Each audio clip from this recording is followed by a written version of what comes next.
You hear what I said? And it fades into nothing with the rest of the light and sound. Oh wow, that's a lot quieter than normal.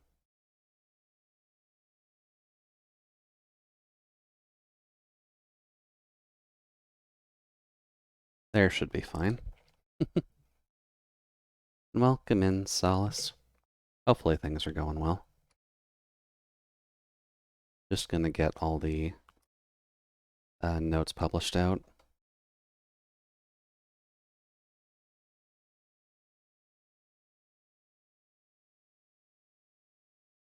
Cabin tonight.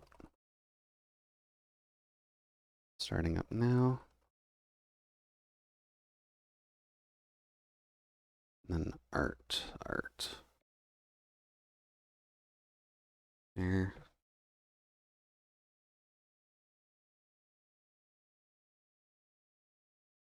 And then I guess is the obvious question, but is it too quiet?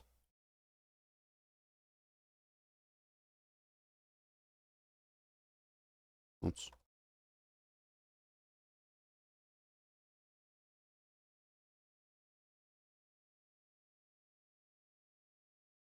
Here.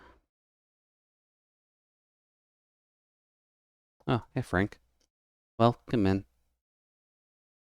Hopefully the evening is running well.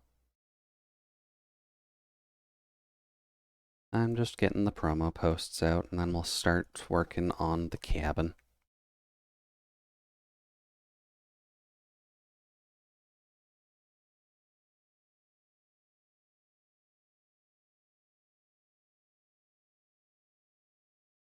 And admittedly, asking Jason for one of the G emotes may actually be a relatively good thing to do in the future. Not 100% certain, to be honest. And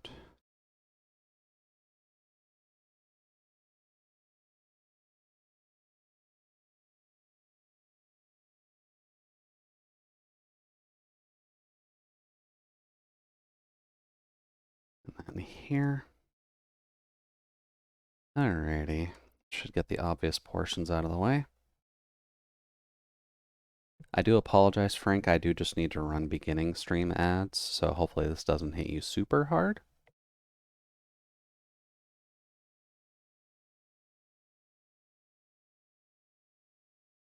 There. And then we can just get to the art as soon as I remember I need to do a certain screen share for this one. Where are you? There we go.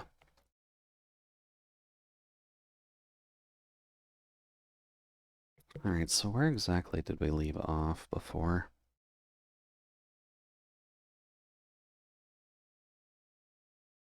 We've got the attic just existing, so I'm not sure what to put in there. The second floor exists, basement 1 exists, and then we were working on the lab.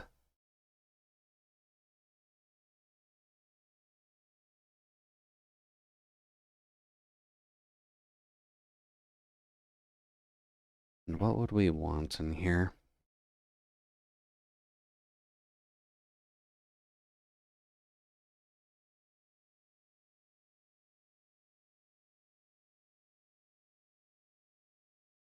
Oh,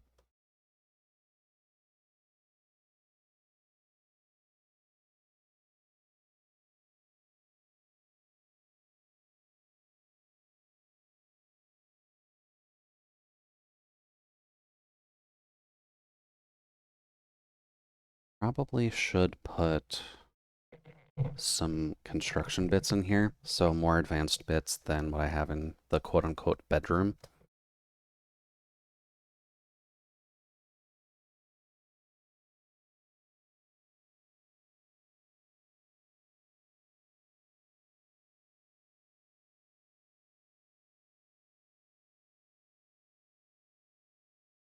Nope.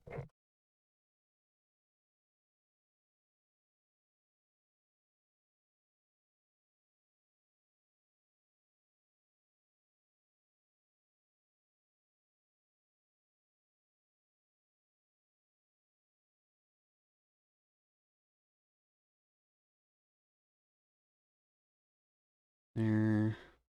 This will be our bunker pod, so if anything needs to be like nuclear bomb proof, this would technically be that. Welcome in, Jake. Hopefully things are going all right.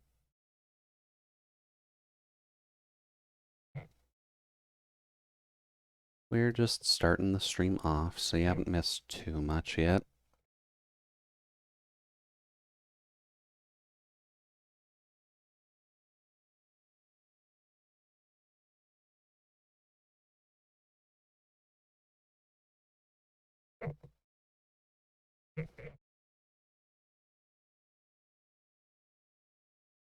Here.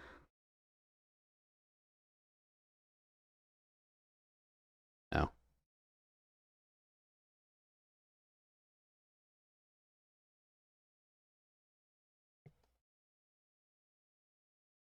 There.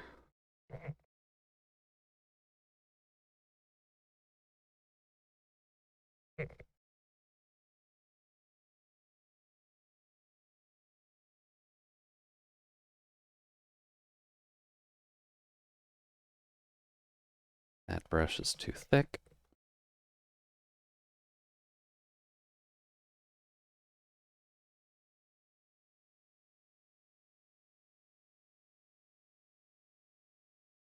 Let's see. Security right outside the entranceway. Vault door.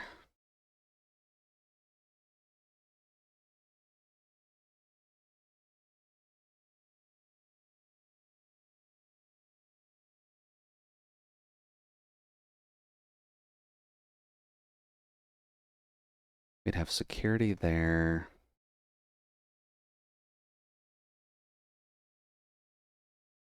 I'd almost just want to say there's couches here, if I'm going to be completely honest. Because if Jude's not the only one in here, there would be humans that would need places to relax as well. At least to some degree.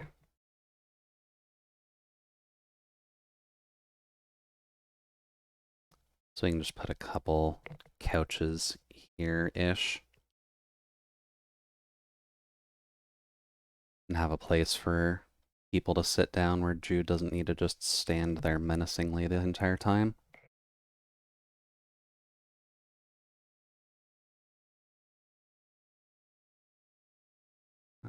Here.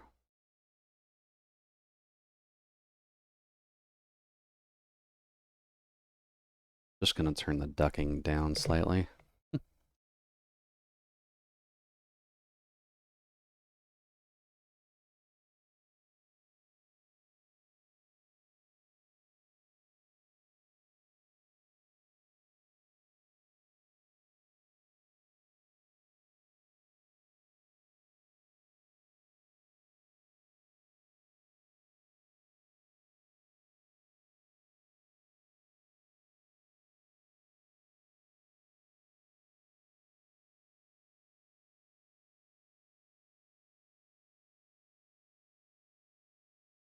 Here.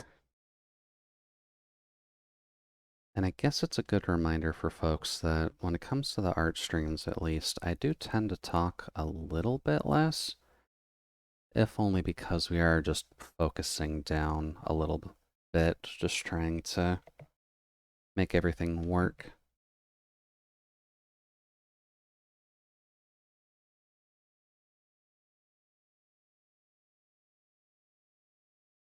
There.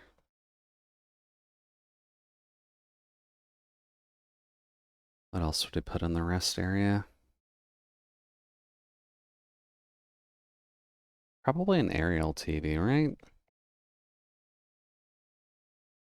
Something that wouldn't be as easily tracked.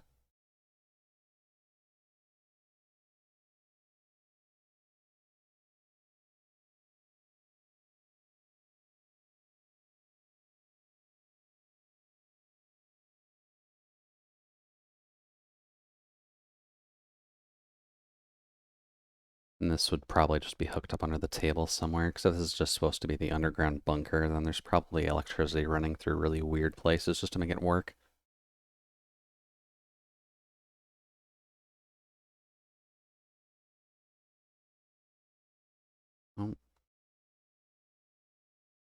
what else would there be? We would probably need something for construction, practice, and testing. So I'd need manufacturing area, gun range, and or combat training area.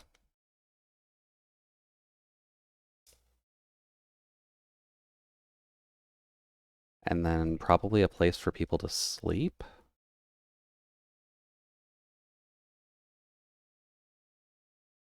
Yeah. Okay, so first things first is probably manufacturing. We can probably have that. Well, no, first we can do the rest area. I think it would be closer to the standard rest area, just so that way people can, like, pretty easily just go to it. And then we might wall it off here with like a half wall, just so that way they can talk to the security crew if need be, but like they don't have to be part of the conversation, if that makes sense.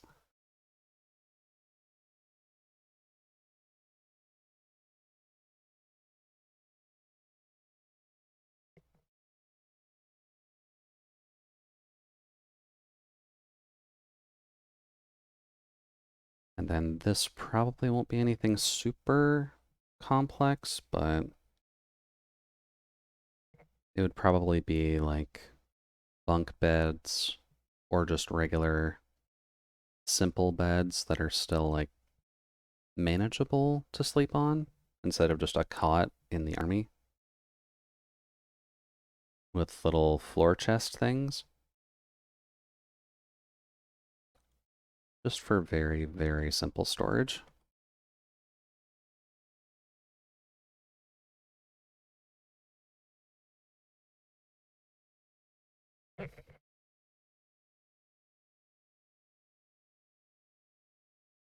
Oops.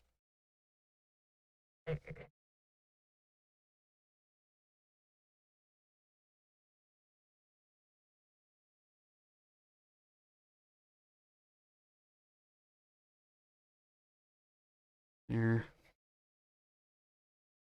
And then merge you down a couple.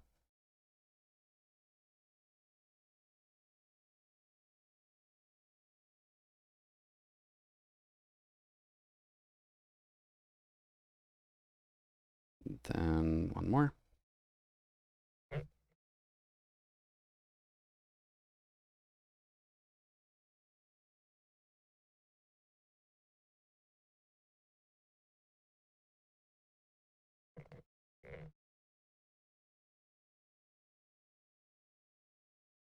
There.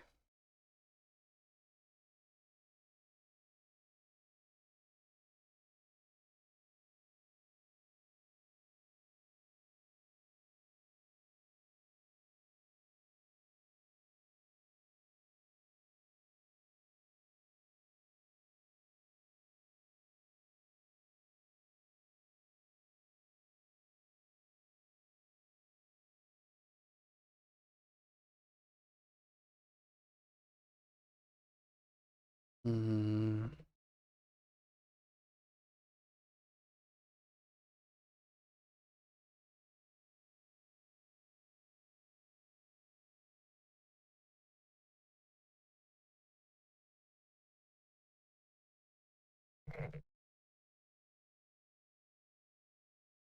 use this. Oh, actually, that's too close to the blue already.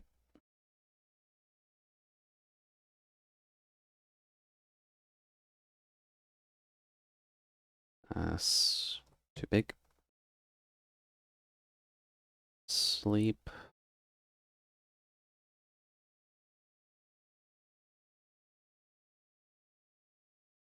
I guess we also need a freezer area to some degree that I'm thinking on it. So I should probably incorporate that as well somehow.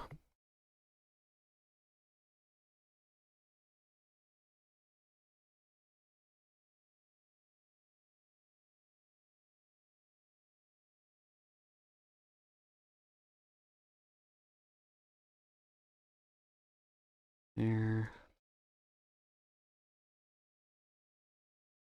Can block this out.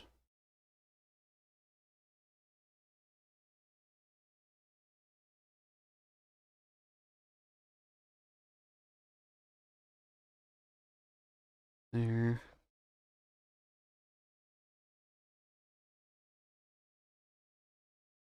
This would probably be more open form anyways, so...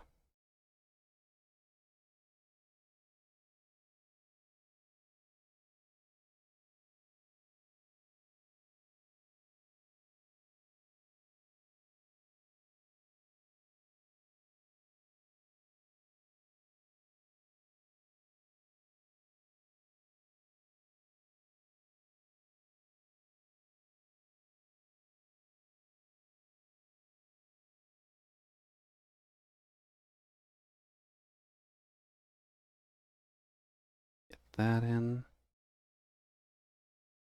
And then hopefully everyone is at least enjoying their night so far. Admittedly, I do just get kind of lost when I'm trying to design bits and pieces, because I do kind of need to focus in on it to make sure I'm not screwing anything up. Good. But it is Saturday, so it is definitely just a good day to kind of sit back and get comfy anyways.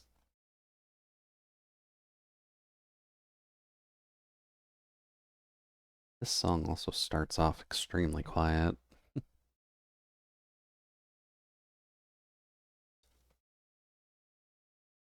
There.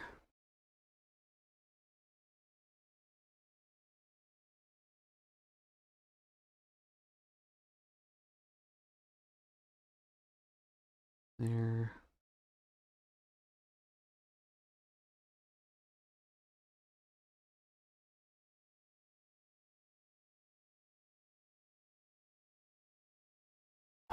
Oven, fridge.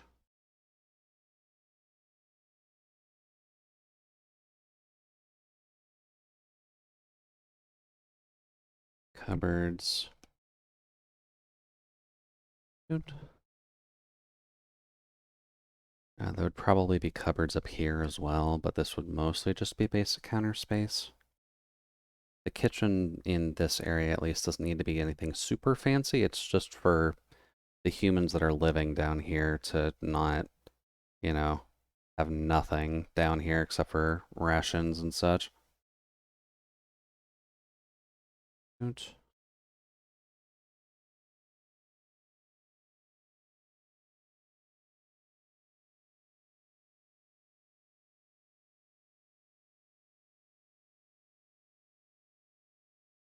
And then mess table.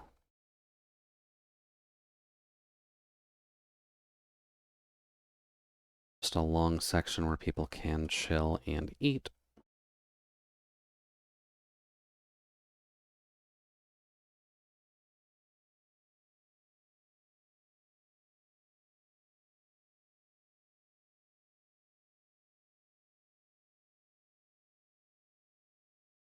Okay.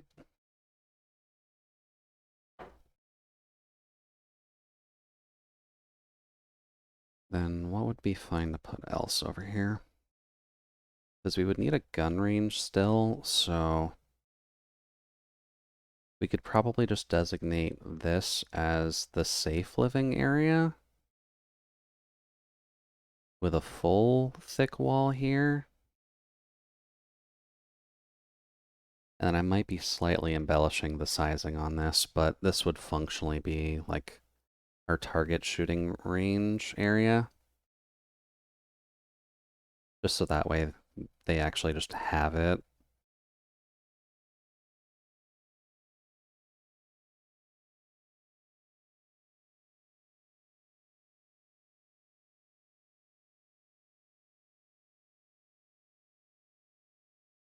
Good.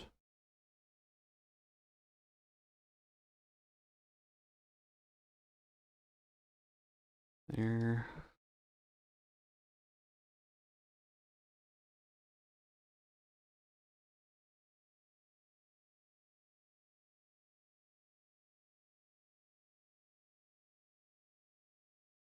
And I believe I mentioned that we need to have some form of construction area, didn't I?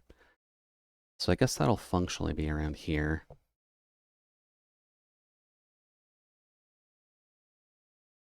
Oops.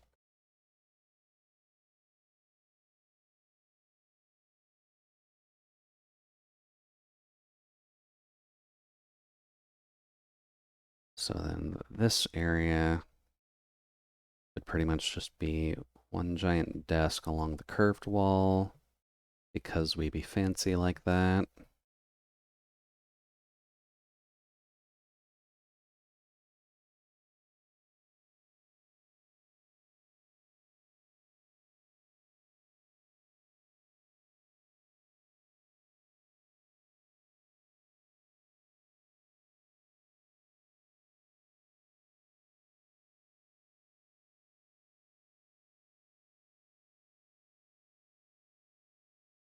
Mm,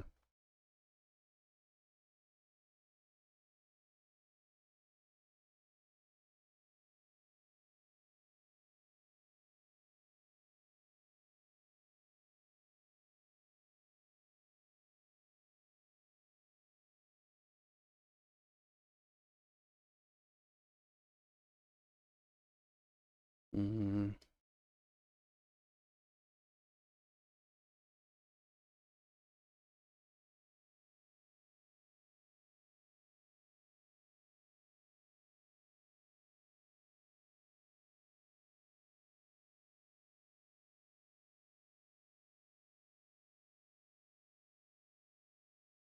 there.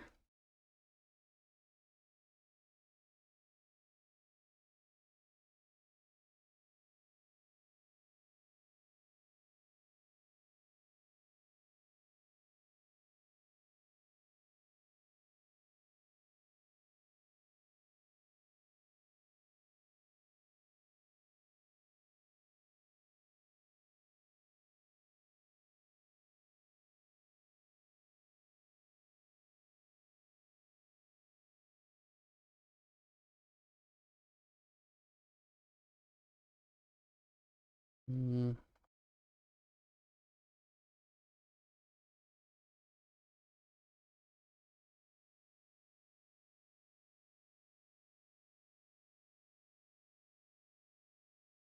there.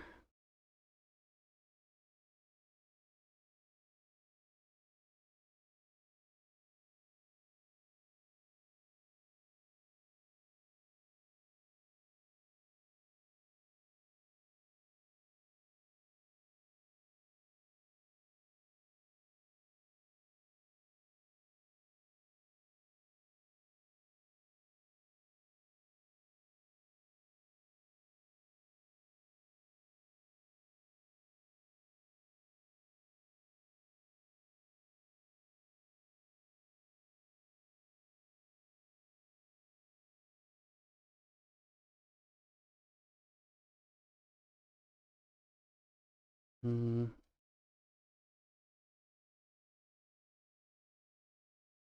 this would realistically need a keyboard of some kind. That should probably go here.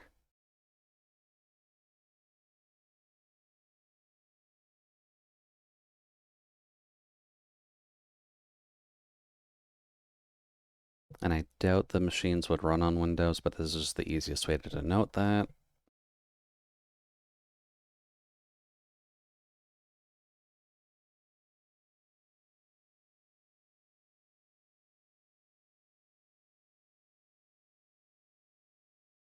Yeah.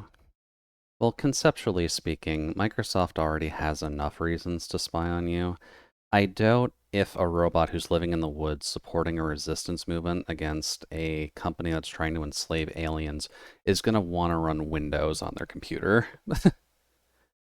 I'll live without the corporate spyware, please and thank you.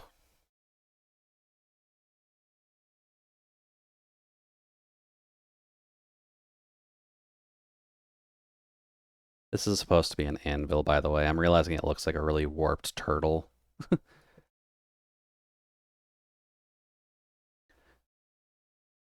There would functionally be a superheater built into here just in terms of helping to forge pieces. Depends if the robot needs the ad revenue from VTubing.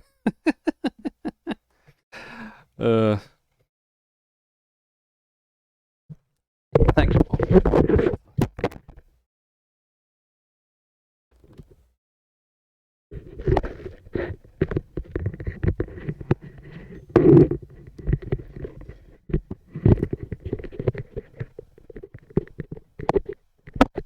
I dropped the microphone off my headset. Some of the wires got a little bit tangled is all. Let's see here. This is admittedly one of the reasons I should upgrade my microphones, if only because of that fact that it can just kind of get poked off my face if I'm not careful. That's fine.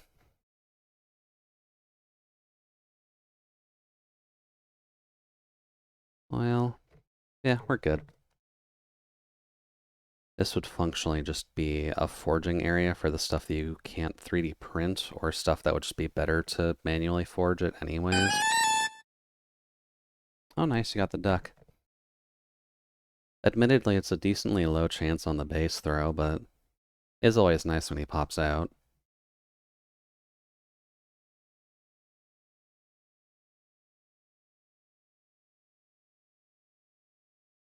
There we go. Mic problems are a pain.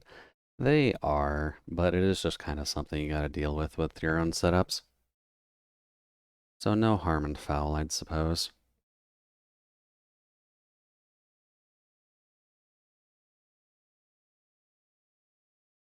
That would be Solace's favorite section with the heater, an anvil. What else would a forging setup need? You would need your tools, you'd need an anvil, you'd need a superheater, you'd need an oil for quenching, or just some kind of a bucket to quench anything you're forging. Realistically speaking, you should have somewhere to air out items as well, but having a venting system in here would be a little bit awkward.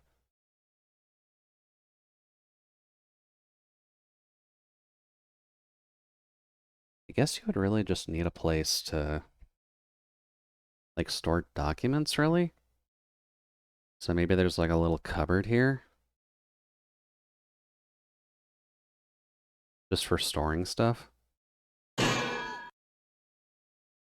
Also, thank you for the thrown items, Jake. Got myself an actual mic last December, and it's been treating me rather well. Well, it is always nice when your microphone actually treats you right. It is always a bit of a pain when it's just kind of an annoyance. Would he have vehicles down here? Probably not, but there would still be a robotics area. So partially, that's what the 3D printing would be for. But there would also need to be chip manufacturing, right? Because if he's making drones or any other kind of tech that would require chip making, you would need at least some form of factory setup.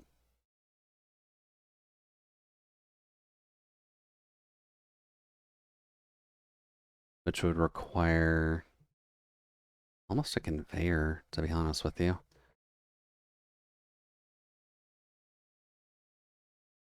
Scared of that for now. We'll put the proper, like, chip manufacturing layout here, because I don't think it would need to be super large.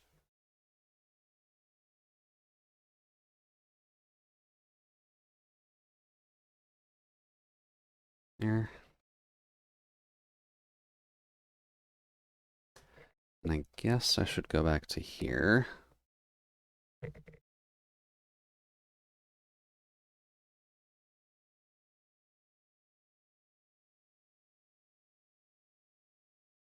There.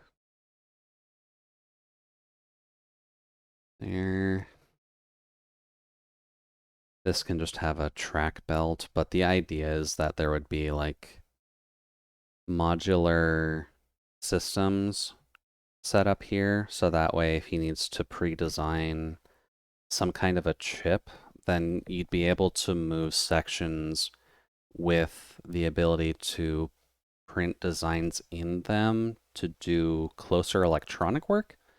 I think if memory serves, you can do that. It would be complicated, but I'm pretty sure it's doable.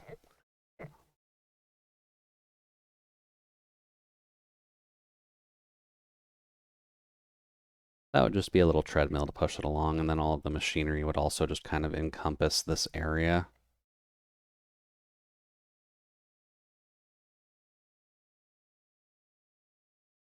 Then just a little bucket to catch stuff.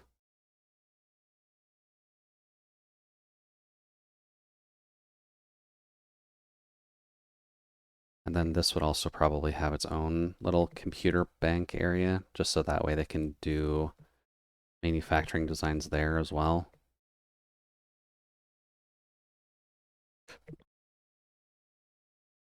But this will just have its own system, since the one containing for the booth is going to be very, very specialized. Oops. And then this would also probably have its own little there. Also have its own little personal manufacturing in case you'd need to like prototype and or build anything.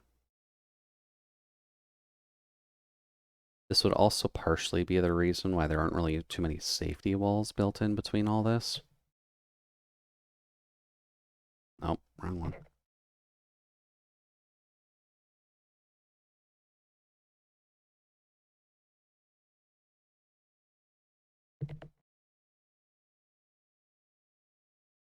Here.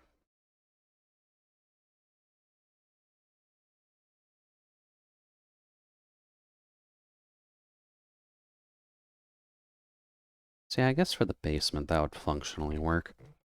The bunker itself would probably just need like food stores in here. And I guess functionally this would work for Jude too, but he wouldn't need the food in here.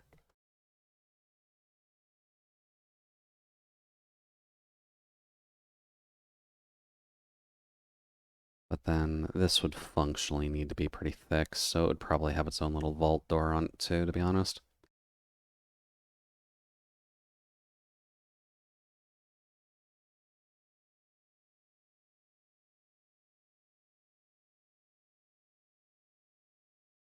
Yeah. And I think that's realistically all Jude would need in an underground facility.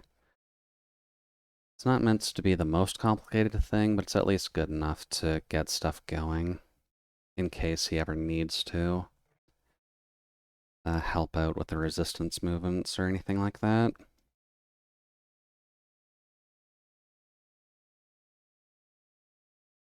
And I guess this would just be like a free combat area, so there's probably like mats and stuff there just to leave the options open.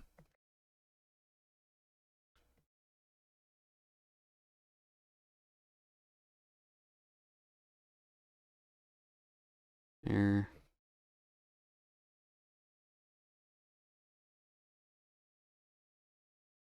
Whoops. Training. And then that's obviously just so that the vault door actually has a way to open. Um.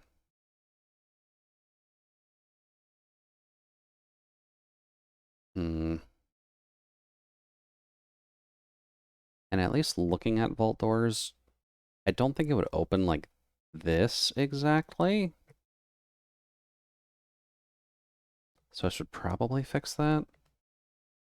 If I remember what layer it's on.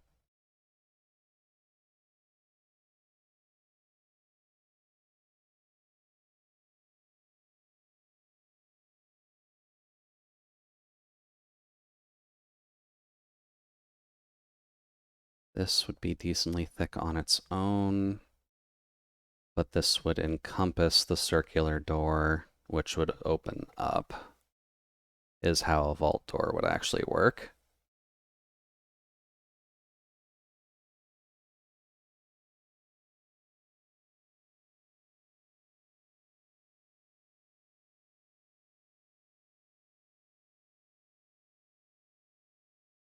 There we go. Thank you, Jake. In terms of rough drafting, though, that is functionally all that I could think of in terms of the inner workings and inner layout.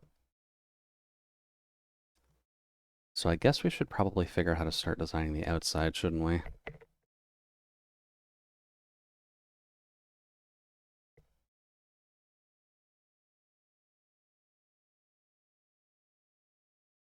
Let's put you here for now. Because we've got the rough idea about what we would want with our first floor and such.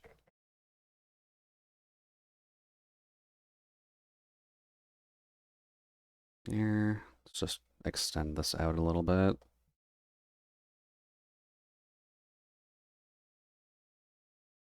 Here. All right. So starting on the first floor, we would have our little deck and entranceway area, which I'd probably want to wrap around a little bit more than what I have there, just because I like having a little bit of a bigger deck tied to the house. But I guess we should start with, like, just the front corner of the home where the door is.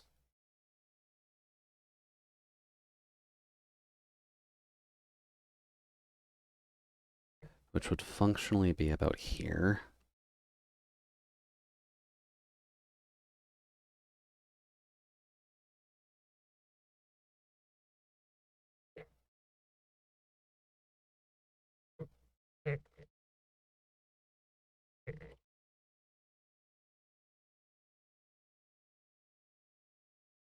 Then most doors do have a frame on them.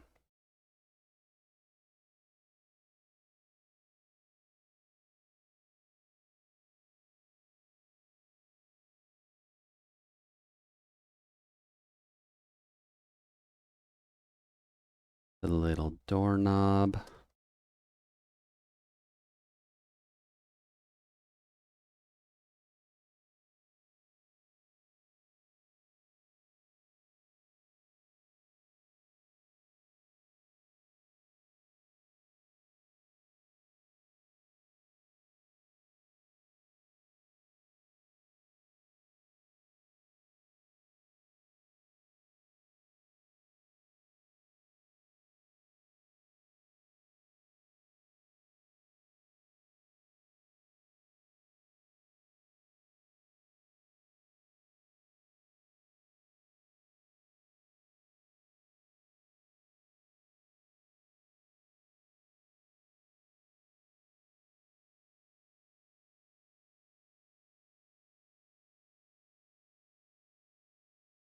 Hmm.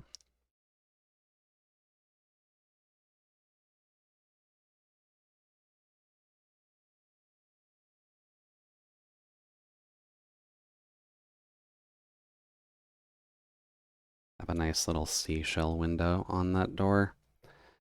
Doesn't need to be anything super fancy, but it's enough to just kind of sit on the cabin.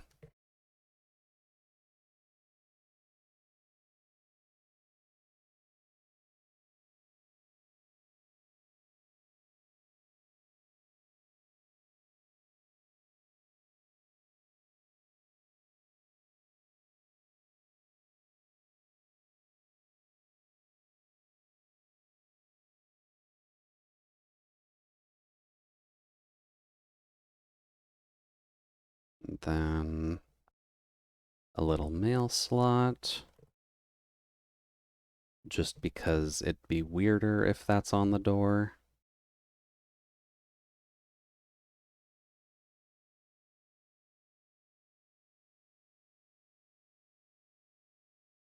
Okay. This gets us started off with the front. We would have the deck kind of wrapping around to this point, so we'd probably have the deck lining up to about there. Out more that way. And then that would wrap around the house a good bit.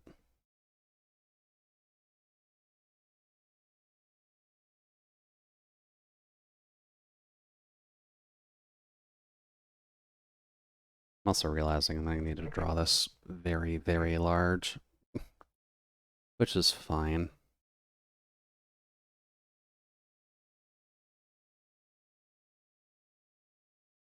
Here.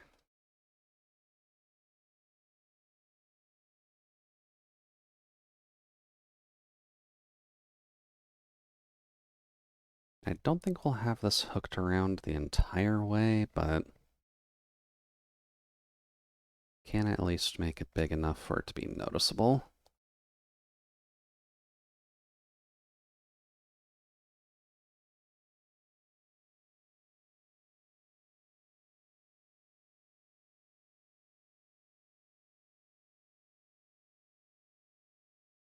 Oh, not that one. Let's see, did I do anything else to the outside other than the deck? Doesn't look like I did. There would be the chimney, which would probably be closer to where this part ends, so that would roughly be about here-ish, I'd want to say.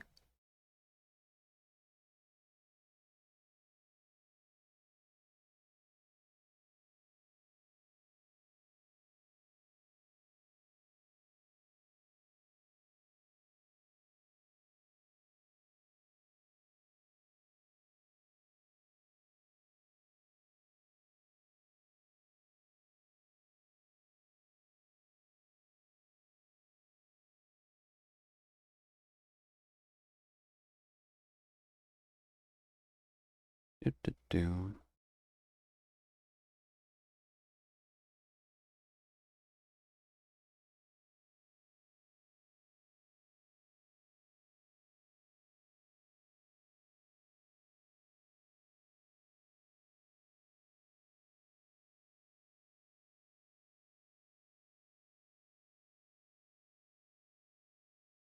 There.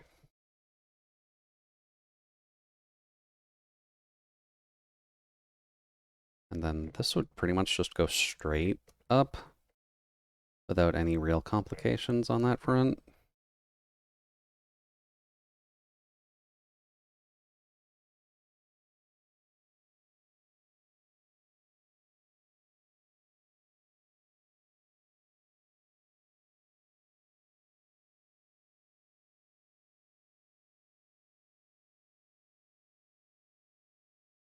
And then, as most chimneys would be, it would be a brick layer. Because bricks are your friend with fire safety hazards. Staring at you, Solace, for that. Is that why you like building with brick in Minecraft, actually, now that I think about it?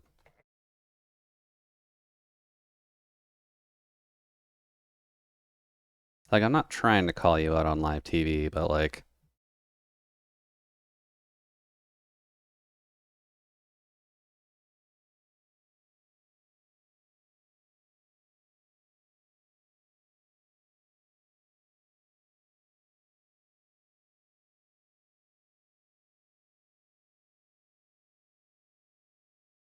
Here.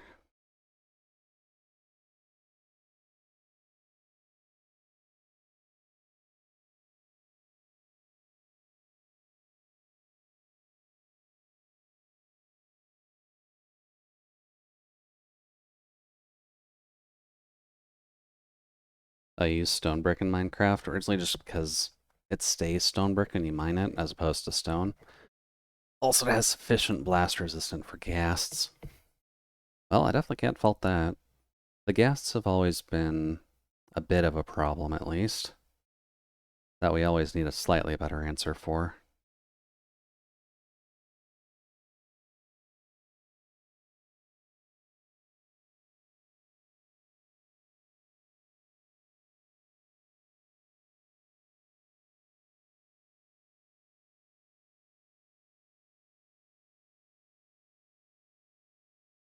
There.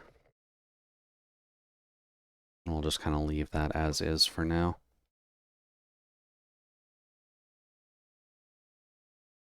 The water filtration and collection would be on the other side of things. We don't got to worry about that for now.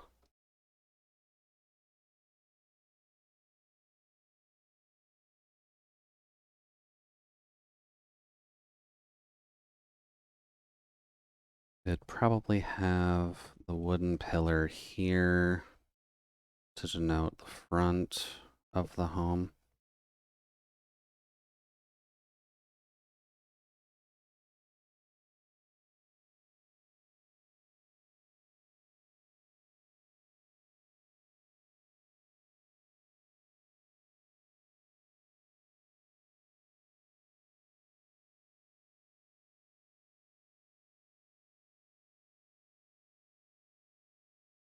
Here. That's what I'm up to, just building my cozy cabin up in the Winter Mountain. I don't know why the potential rhyme in that just kind of gives me a chuckle, but it's always nice when you do get that going.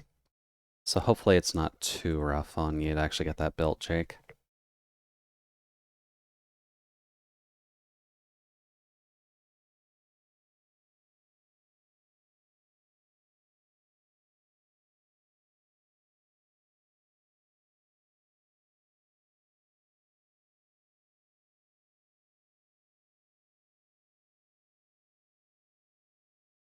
Hmm.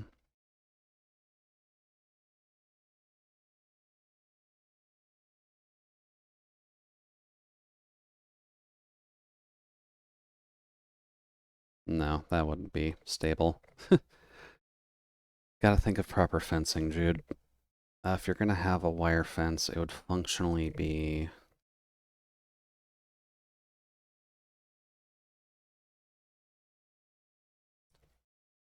there.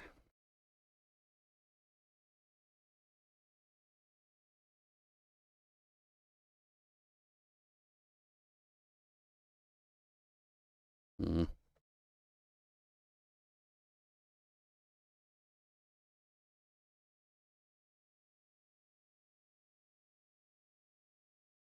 Here.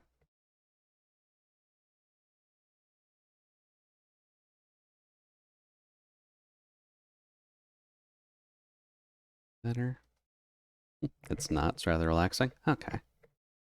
Well, that's always good to hear.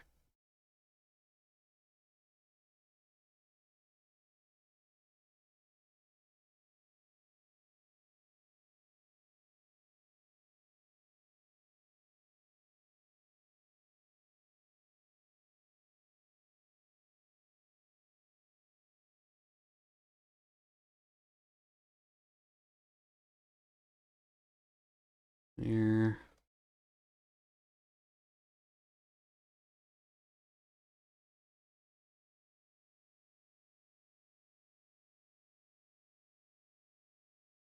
Then, since we're getting closer, these would progressively start to get a bit wider.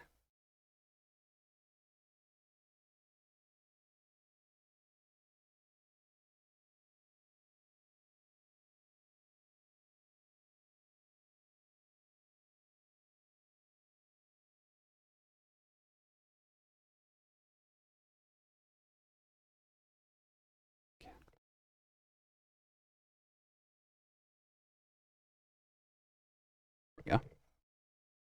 I have a question. Are tall trees a random occurrence? Or is there a way to get spruce grow tall? To make the spruce trees grow tall, you put them in, like, you put the saplings in a 2x2 instead of just planting a singular one.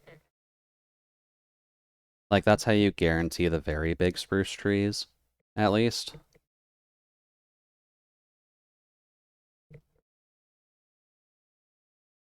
That trick works for the spruce trees as well as the jungle trees. And then dark oak trees have to be planted in 2x2 or else they just won't grow.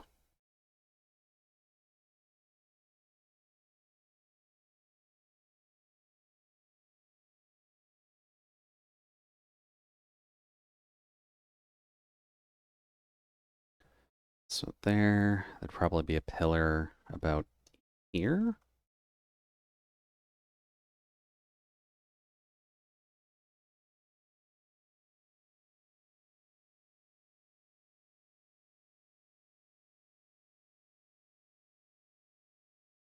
Oh, that's uneven. Hold up.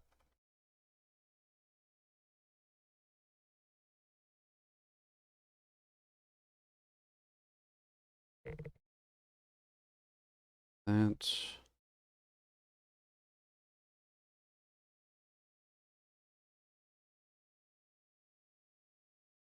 I'm a little bit off. Okay.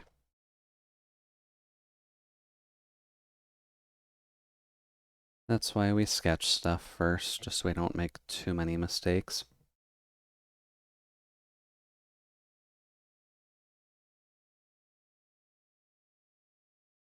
Also, why do I have something in my eye? Ugh.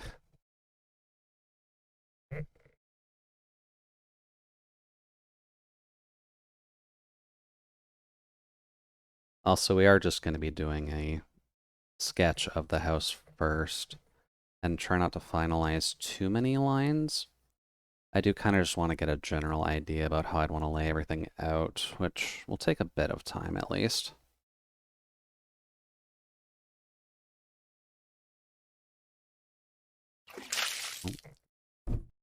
Thank you, Jake, for the hydrate.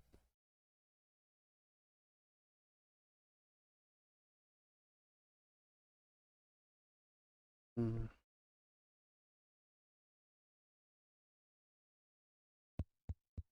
Mic check, 1, 2. Mic check, 1, 2. And we can do the mic check, but I am talking a wee bit less.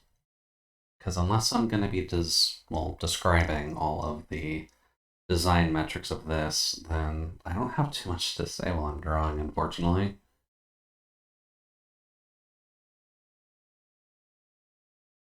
Get that post there.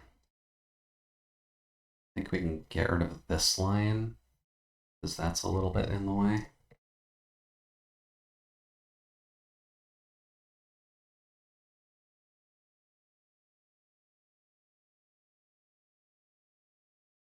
And we'll just fix this.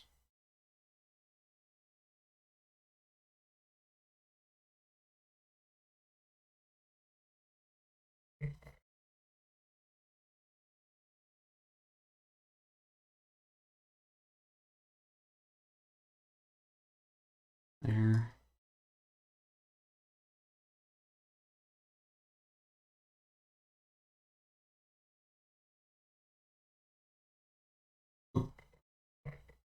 Mm.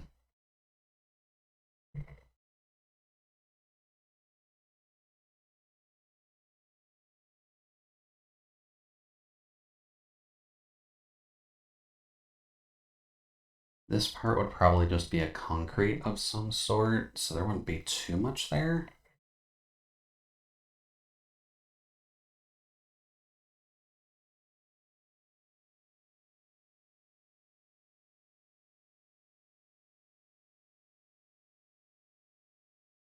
No. I'm gonna do the hooded swing thing. That would be here.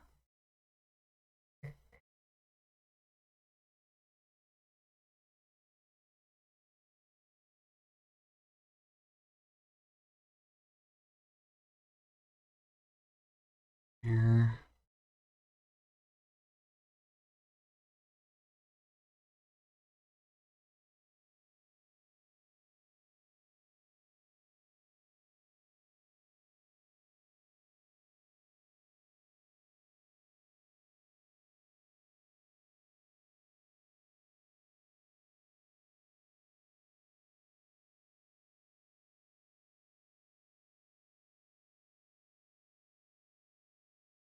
Here. One of the things that is usually kind of required for a cabin of some kind, especially one that's going to be burning a lot of wood, is just an area to store wood. So I would imagine that Jude with the not the campfire, but the fireplace at least, would just keep it around here-ish.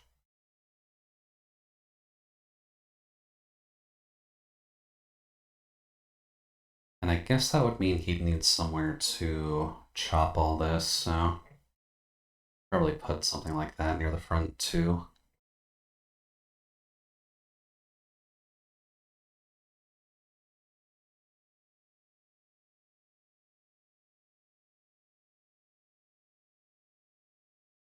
There.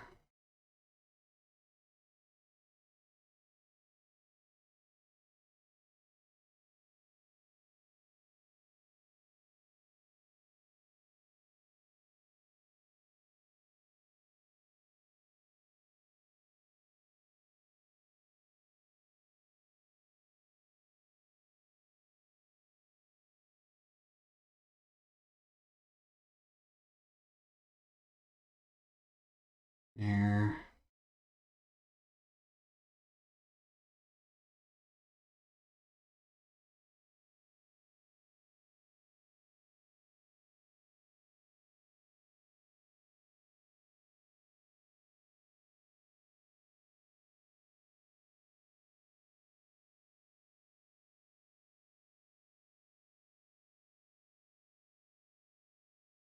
And then if we're gonna do that, it would require a place for him to actually be chopping the wood nearby. It's even though he doesn't exactly run out of energy without the batteries just flat out dying on him. It would make some more sense to just keep that close by, just to be safe. Which would probably be something like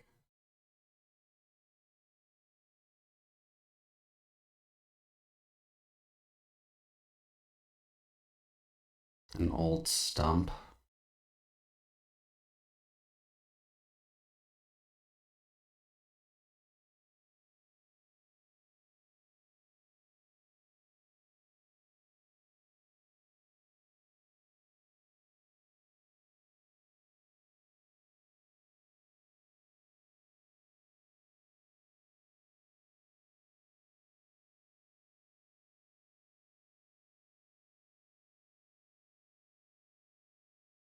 Then there would be snow in this area because this land is stuck in eternal winter because I said so.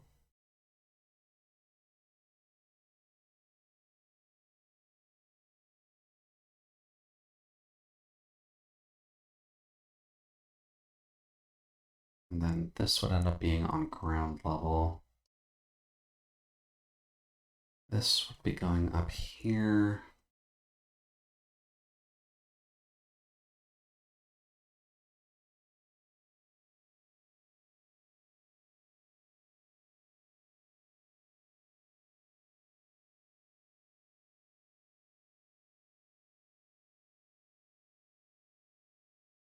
That would probably connect to there.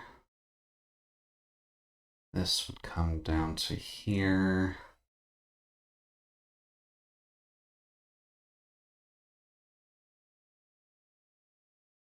Oh, actually, that'd be coming down a lot farther.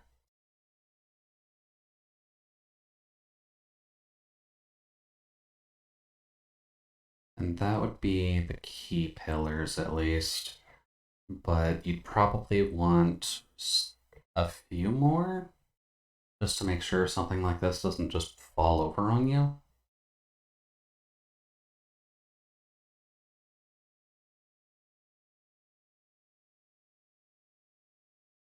So you get to stay as one of those key pillars because that actually helps out with the upper fencing of the deck.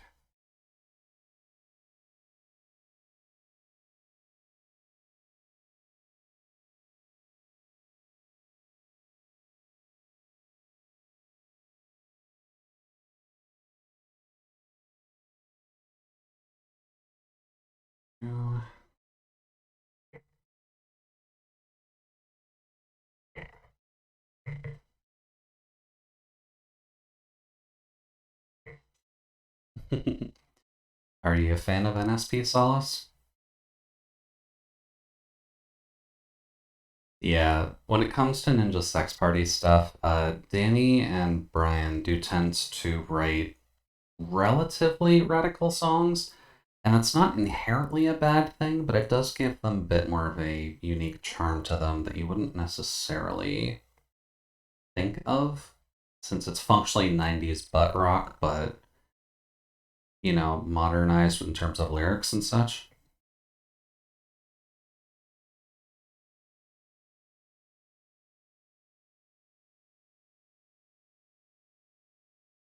Is 90s butt rock the right term for that? I'm gonna say yes.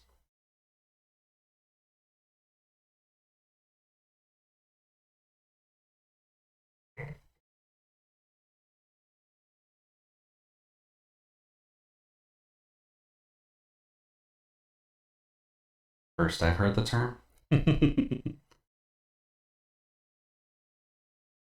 Well, at least in terms of explaining it, it's usually just the lyrics make me think of Weird Al parodies. It wouldn't be too far off. Ninja Sex Party does kind of fill a similar-ish role to what Weird Al does, but they are writing their own music for most of their work.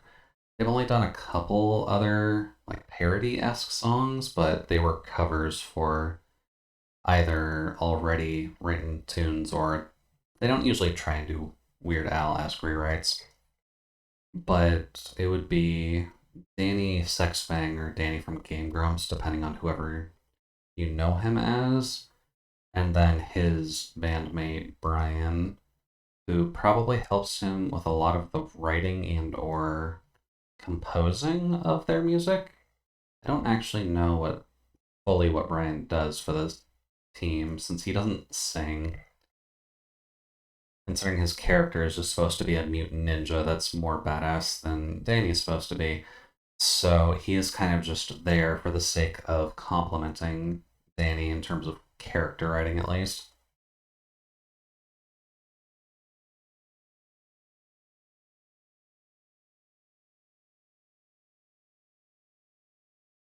Eraser. And that's it there. Erase this. This will be a plate that will cover over top of that.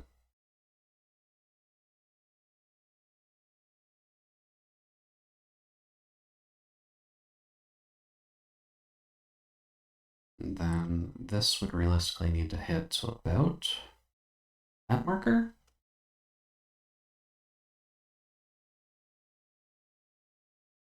I'm sizing this right, which I think I am.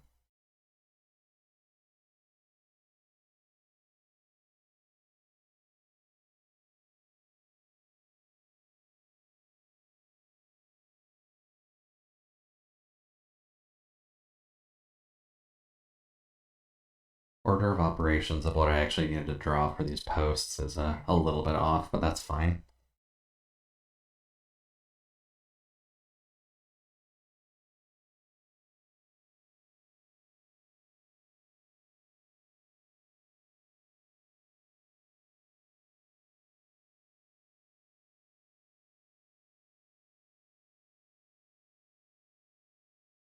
Here, that.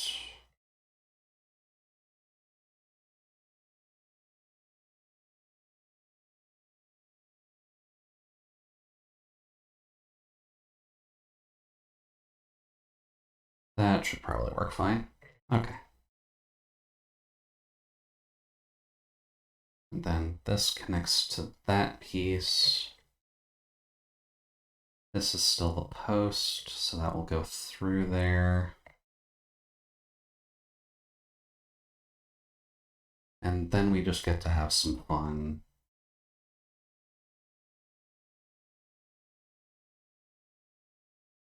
Connecting the border pieces of this.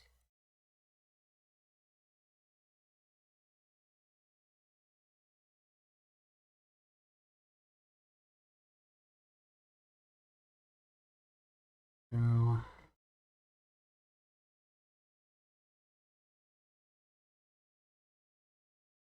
yeah, we've got the room for that.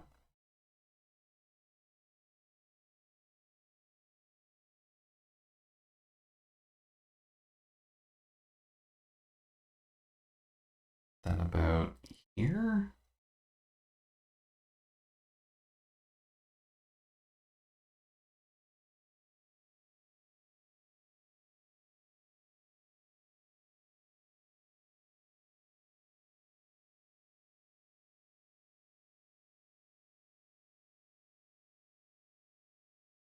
Here. Mostly determined the sizing of the house, so you would come to about here. And then connect back to there.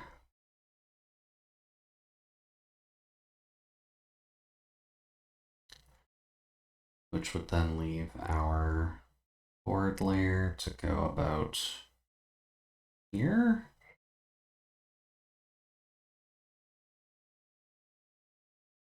If I can draw a straight line, that would very much be helpful here.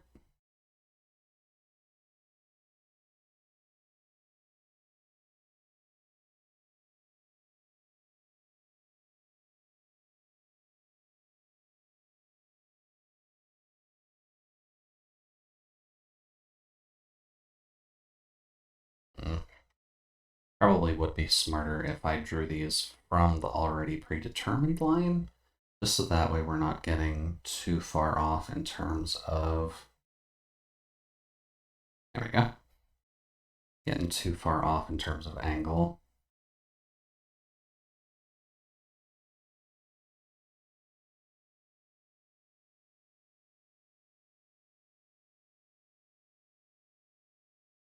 Here.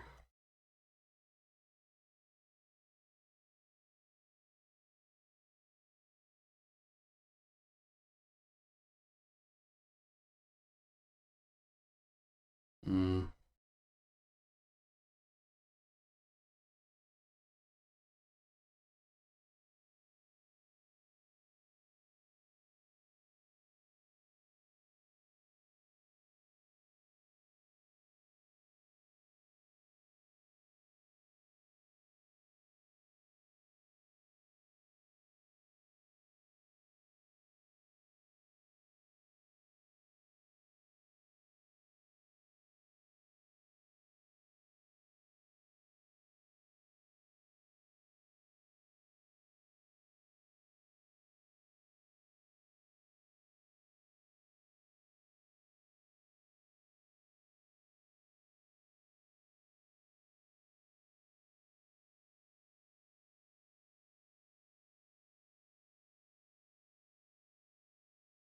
Okay. And then this part is going to have to mirror that line, so I know I freaked up that part. So I'm going to have to fix this one just to blend it a bit better. Oh. Well, welcome in, Kin and crew. Hopefully the evening's running well so far on your side. To anyone on Kin's side who doesn't know who I am, my name is Jude. You're just the Utility Droid Mark III, here to provide you with a relatively comfy time while we're getting some stuff done. Today we're kind of just working on designing the home that this character of mine is supposed to be living in, but how are things going on your side, Kin? Tax is appreciated, just because I know you usually at least have the Doodle finale available.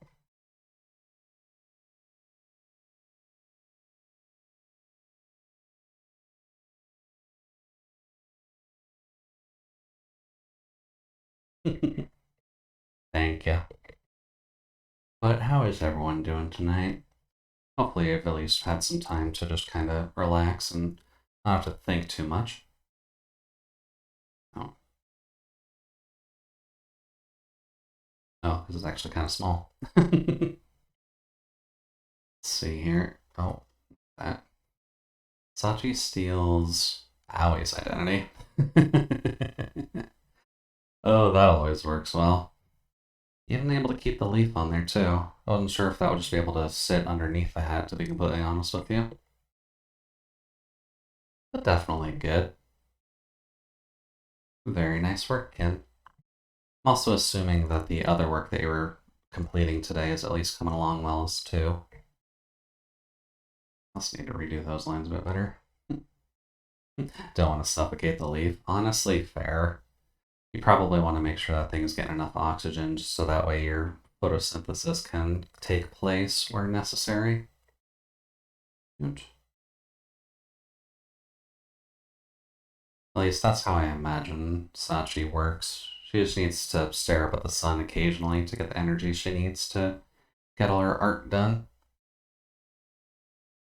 Also gonna need to redo these. I have fudged up the boarding.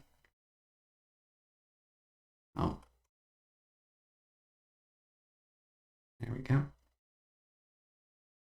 May just leave the boarding portion for now, and then we'll just hit that back once we get the rest of the designs out.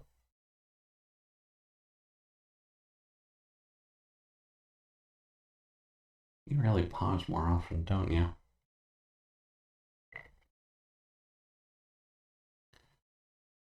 Oh, what's this for? This is for designing the cabin that Jude lives in. So it's just kind of a thought experiment on like the building that the VTuber itself lives in, which I've spent at least a little bit of time doing the floor plan for, and we're kind of just nailing out the rough design for the outside now, just to make sure that can work. But yeah, pretty much just architecture, drawing and such. It's not something that I'm perfect at, but I do prefer drawing buildings more than people, so it kind of suits my needs a little bit better when I'm just kind of burnt out on drawing people. But this canvas also isn't as big as I need it, because I'm probably going to have to extend it upwards a bit more. But that's alright. That post needs to come out through here still. Would seem fun to mock off The Sims. Yeah, admittedly, The Sims would probably be a better playground for this, but I kind of just like the idea of sketching them out first before I get into any like home design feature that would let me do it instead, since it does give me a bit more of a visual point when it comes to where I'd want to place things instead of needing to finagle a 3D pre-made system to do it for me. There we go. But yeah, Sims is good for it. I'd imagine House Flipper also has a mode where you'd be able to screw around with it, but I don't think you can create homes in that. You can just decorate homes in that. But I might be wrong on that front. Honestly, should be something I look for though, because I wouldn't mind having a home gen kind of game available just to kind of screw around with stuff. Wow, that's a lot wider than I needed it to be. There. That sticks into that post, and then this would stick into this post, but that part's a bit off. So that would come out about here, and hit the top of there.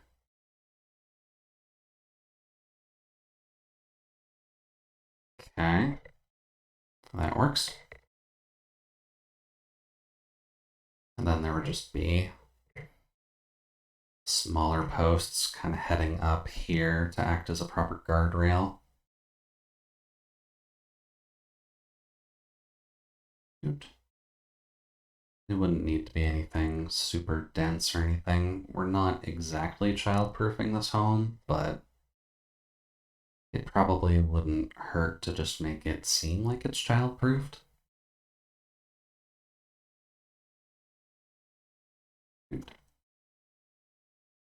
But now that you're at least done for now, Ken, are you just going to be able to relax a bit? Yeah, okay. Hopefully you do enjoy your dinner. And it'll be a pleasure visiting you again when next time you pop up. But have a good evening, and we'll talk with you later.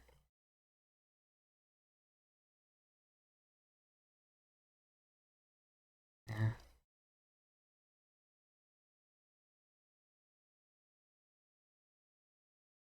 I'm also realizing if I should put the YouTube video Because I am kind of running a YouTube playlist tonight.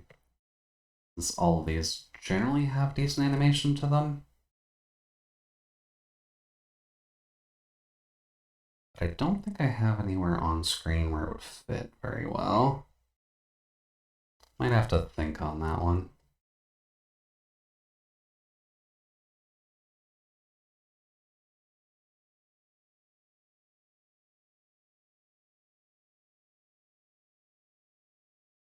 That's one, that's one.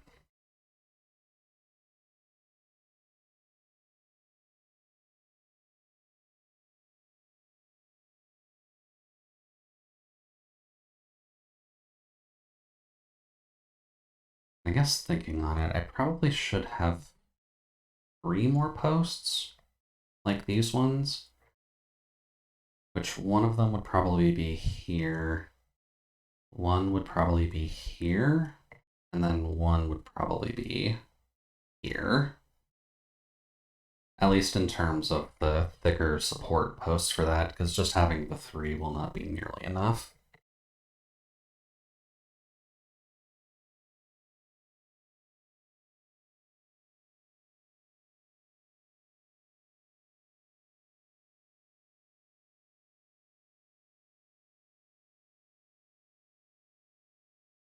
And then about here.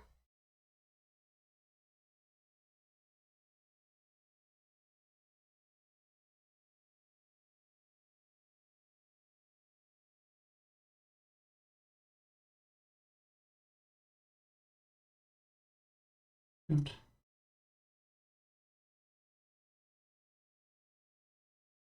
Get rid of all of that.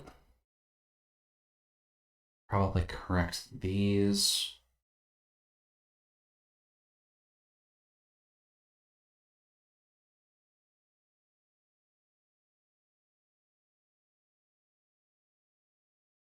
For that.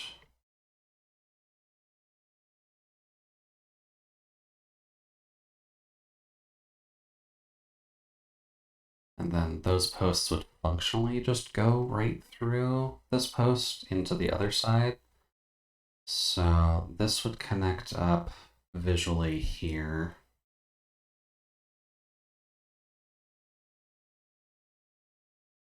And then would just connect to the other side of the post there.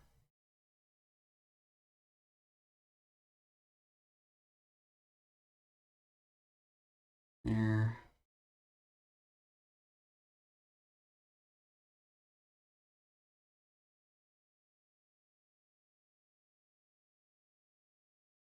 There.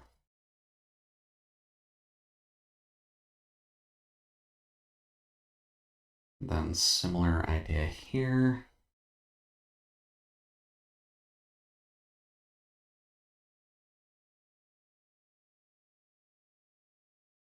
Get rid of those. It would connect up here.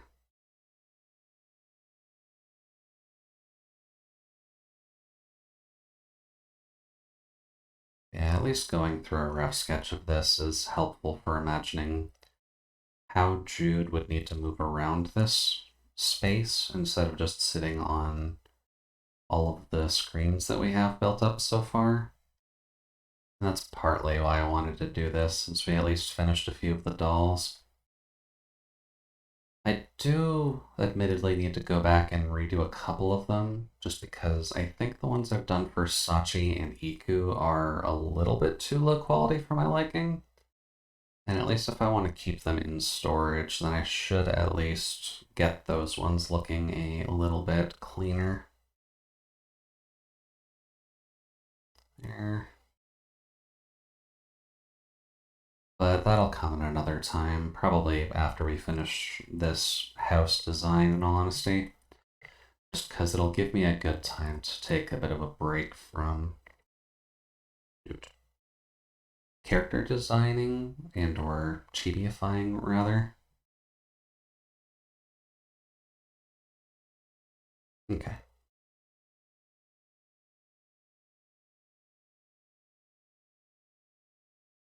There.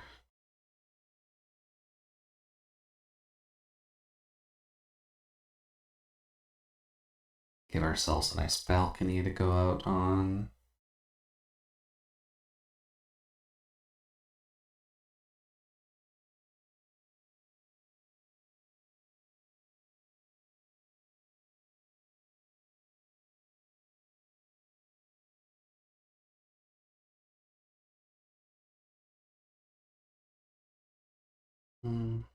There.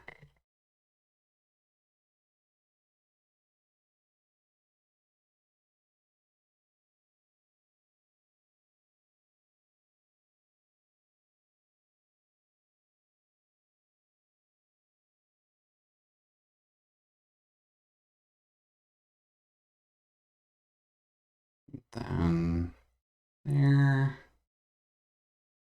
A little bit in. There. Too far.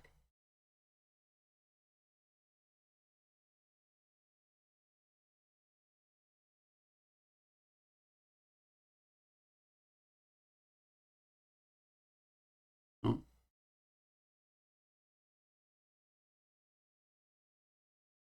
There we go.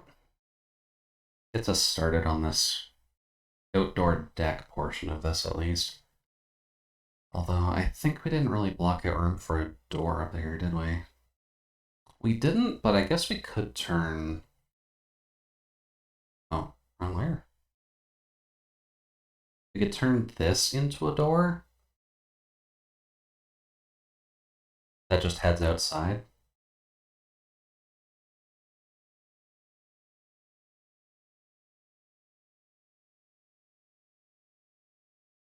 There.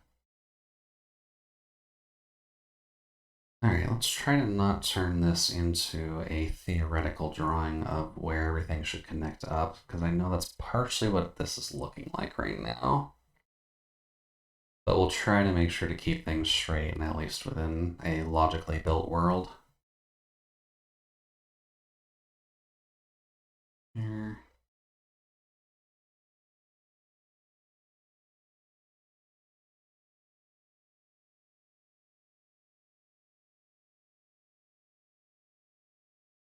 Here.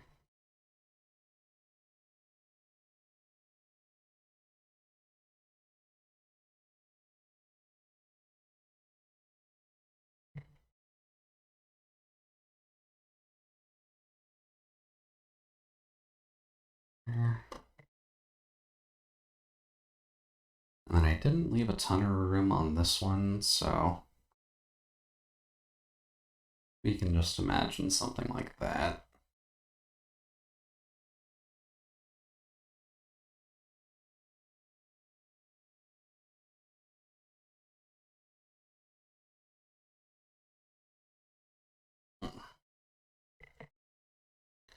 Yeah, if anyone does need to take a bit of a break, good reminder considering we're about an hour and a half in to just grab water or something similar, just to make sure that you're staying properly hydrated.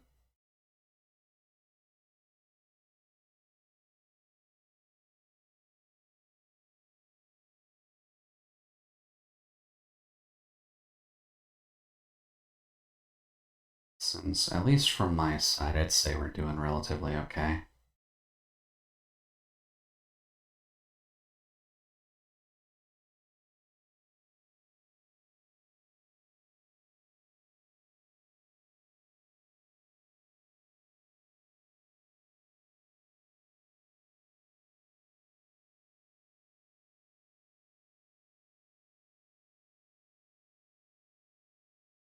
You get to come over here.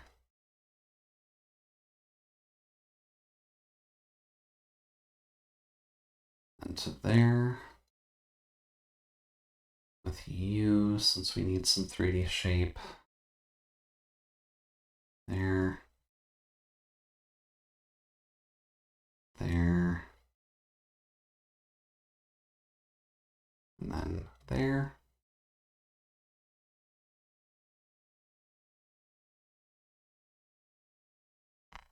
Oh, jeez. Okay, that one hurt.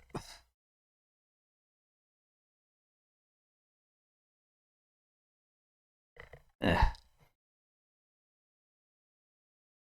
Alright, that at least gives us a little outdoor deck area, which I realistically should have drawn on another layer, but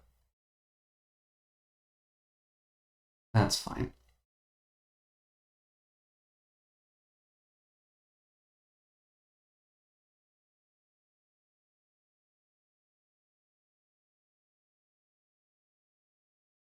Here.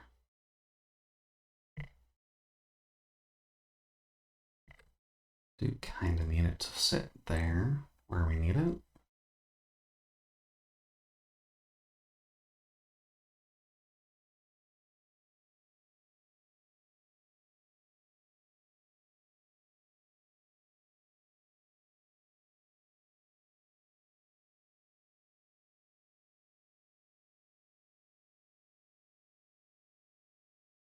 Here.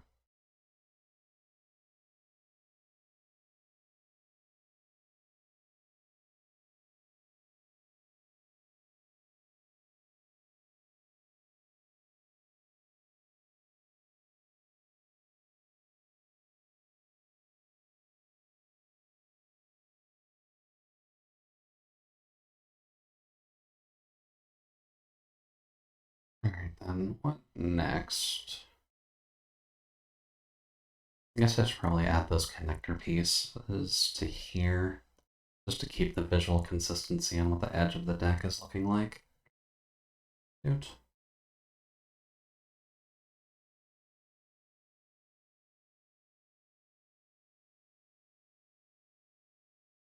Here.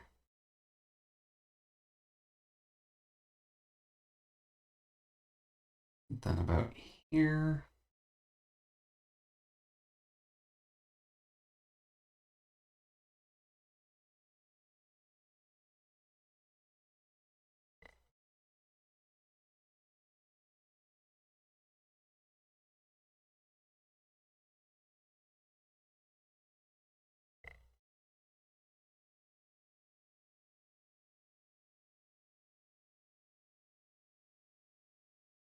Then about here.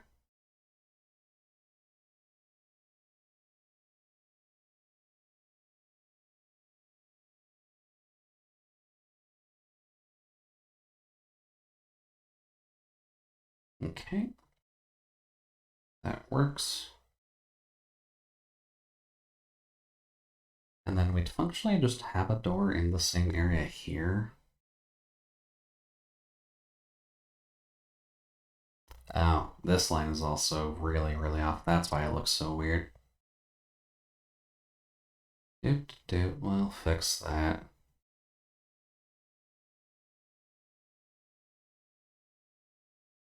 This is supposed to start around there and then end up over there.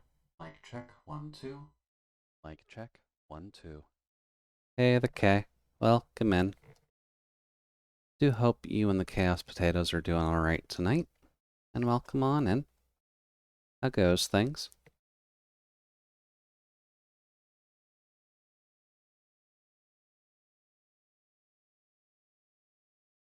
Oh, wait.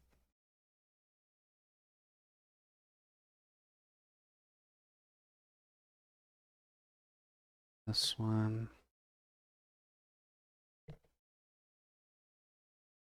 And then, unironically, a song that actually matches you came up.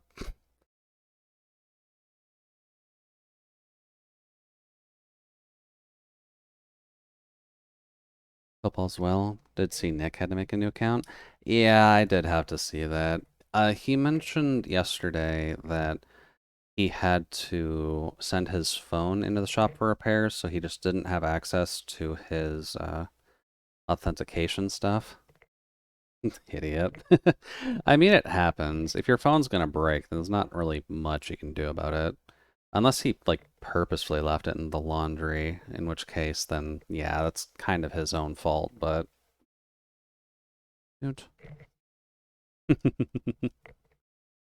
Yeah, I kind of figured he would. But phone in the shop is not much you can really do, aside from just kind of cry and move on. Oh, your phone's totaled? Ugh. That's certainly not good. Good. Especially with everything kind of trying to ham fist two-factor authentication onto pretty much everything. Oh, that's right.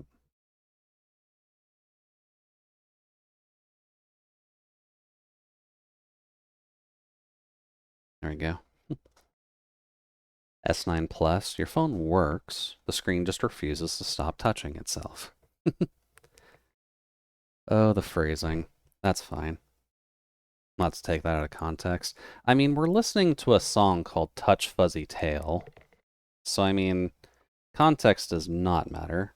Or no, sorry, it's absolute territory, but it's very much about touching ass and thighs.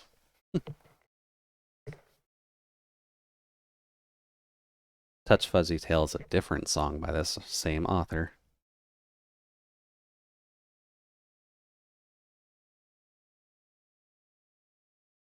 There.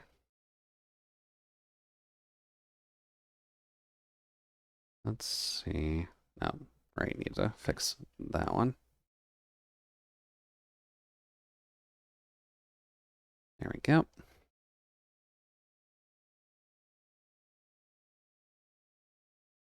It always has a finger dot on the screen. Ugh. And because my digitizer's fucked, it's always dragging the screen. That's really not a good thing. That's just asking for quite a lot of trouble.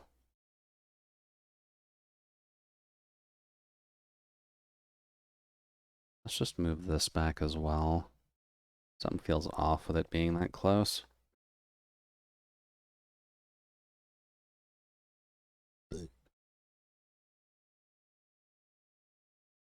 There.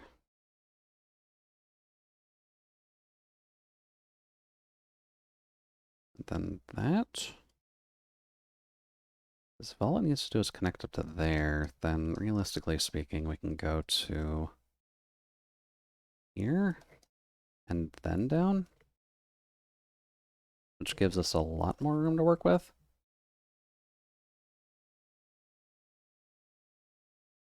I should also just make the eraser smaller, just that way I can actually get into the crevices here. There.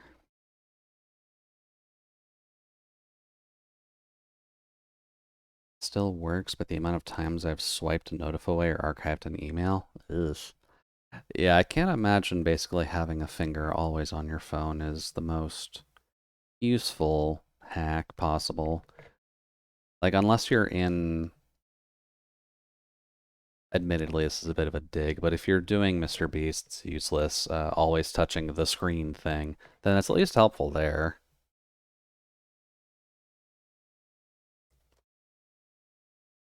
There. But yeah, hopefully speaking, you won't have to deal with that for too much longer. Whether that's just getting a new phone or somehow getting that fixed, because I'm not sure how you would fix a problem like that.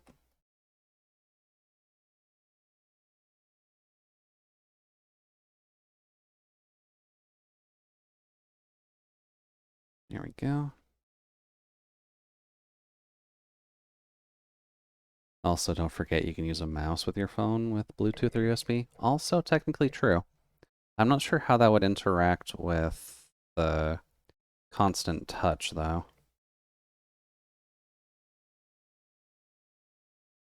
I can also just remote my phone. That also works, yeah. Makes things nice and easy to manage. There. Then also there.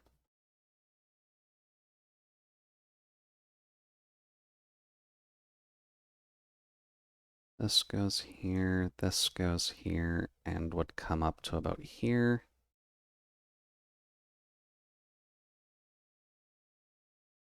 I do feel like that's too tall. But I guess just high ceilings isn't inherently a bad thing.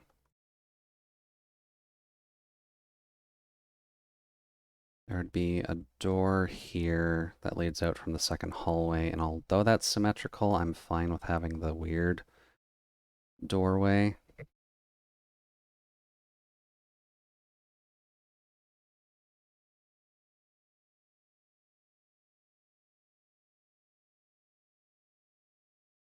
Although this one probably won't be as decorated as the one on the first floor, so that'll probably help it out a bit.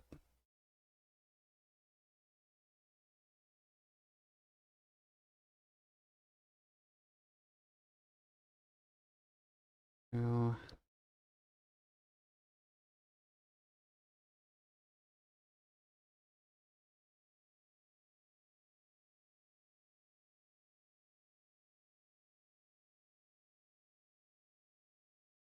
There you go.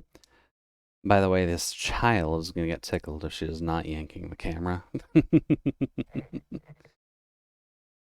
Oh, you gotta love having new pets. Gonna have to teach them the ways and how everything's supposed to realistically work.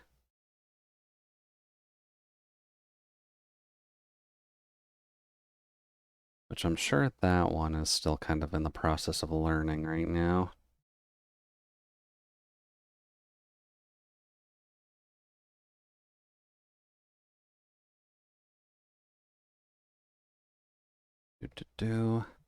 Not sure why I layered the door like that, because that would have been severely warped perspective.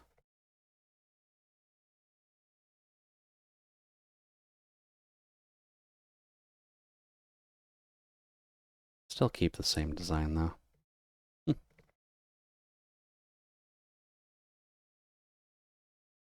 Just be here. This goes up. Door frame still stays like that. We'll still have the seashell window because I'm slightly biased to those visual design points.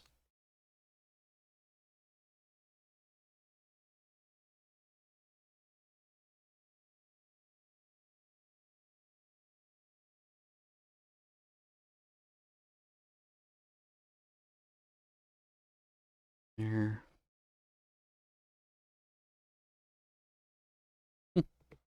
I have the cam up at all times on my second monitor just so I can keep an eye on him. And the cam just tips every so often. And if it tips back to where it's meant to be again because of how it's angled, but still. The rats are definitely making you work a little bit more than you'd think. Which isn't inherently a bad thing. Also, hi there, shoulder pain. I'm gonna need you to fuck off.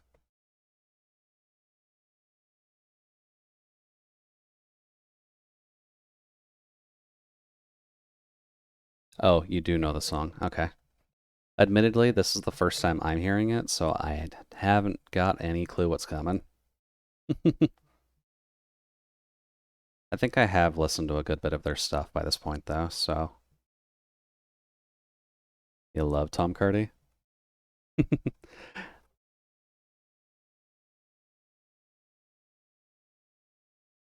To be fair, if it is Tom Cardy, and if I've listened to enough of his stuff by now, then most of his songs are at least a little bit funky and out there, which isn't inherently a bad thing, but it does just make his style of stuff unique, and I'm gonna put that in the nicest way possible.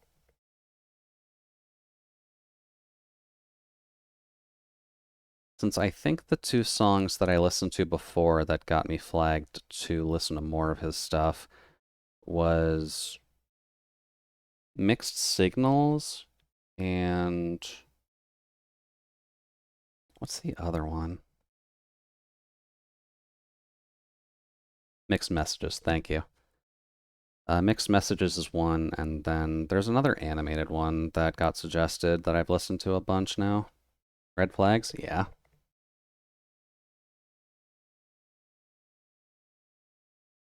Because Red Flags is about the Human Centipede movie, and then Mixed Messages is about punching the girlfriend's dad in the dick pretty constantly.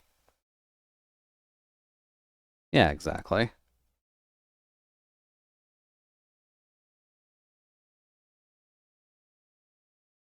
I think it's relatively fair to mention to people that although I'm not much of a chuckler, I do have a slightly darker sense of humor. So things about a music video about punching some random guy's dad in the dick while just trying to flirt with someone is honestly pretty hilarious.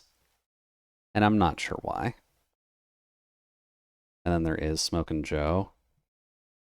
I can't say I've heard Smokin' Joe or Butthole yet, but I'm going to assume it'll kind of autoplay me to that point sometime in the future.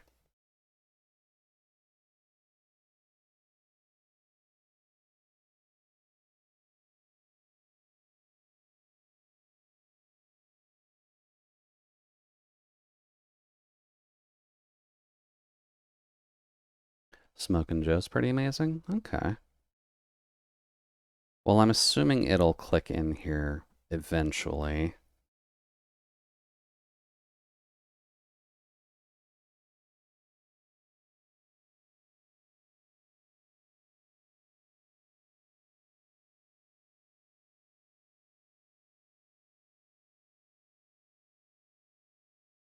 And somehow I would not be super surprised to hear that Tom is Australian. That kind of fits the sense of humor down there pretty well.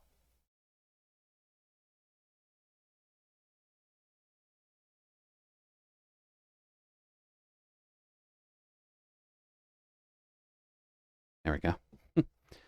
What I seen on his Twitter, he may have just gotten eye surgery to get metal removed from his eye. Ugh. Metal removed from your eye is incredibly dangerous, but what the fuck would have happened there? Was he getting too friendly with a blender or something, or?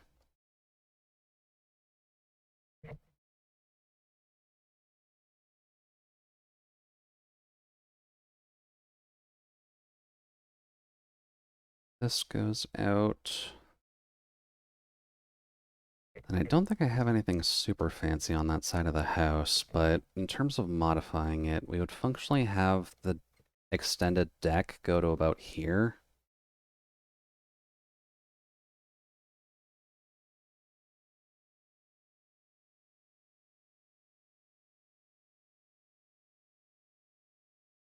So there wouldn't be too much added there. But I do need to extend the canvas out at some point. Yeah, Stupendium's in my playlists a good bit. His sense of humor also kind of flows well with what I like.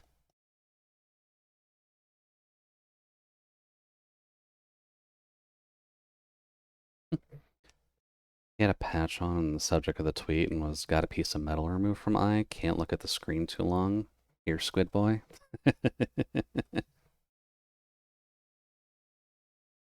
Well, hopefully speaking, he at least recovered decently well from that.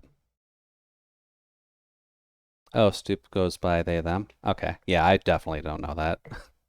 I'll have to make sure to keep that in mind then, because I kind of hover between he, him, and they, them too. Right, not two. I hover between he, him, or they, them, so they, them does kind of click better in my head anyways.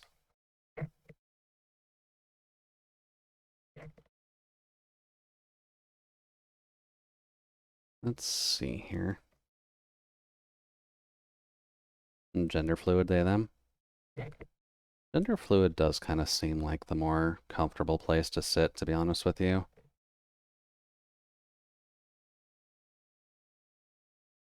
I'm gonna have to extend this up a bit, aren't I? Yeah, I'm gonna have to extend this up. There.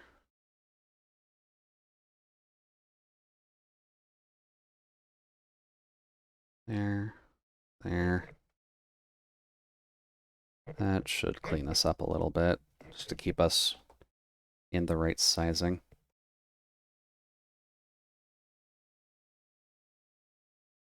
Did you know this is JT Music? No. Also because I'm not sure what JT Music is.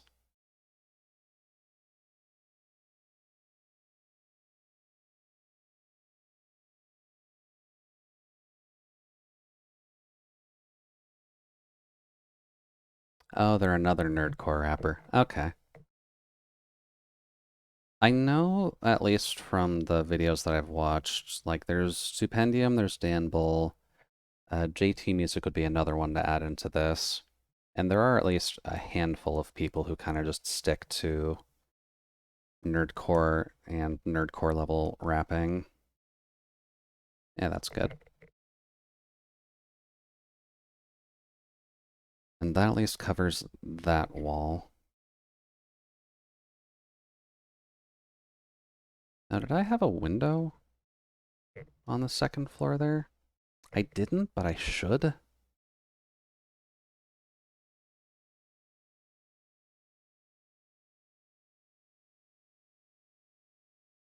we go. Oh, are my eyes stuck shut? Sorry.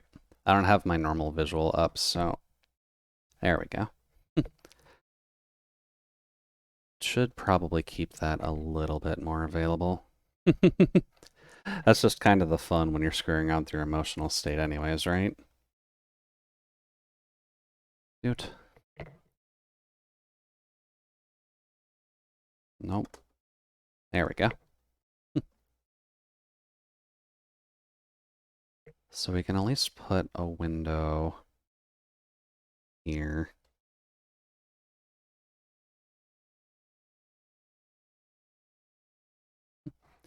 I just done a bit of fiddling with my model in physics. Yeah.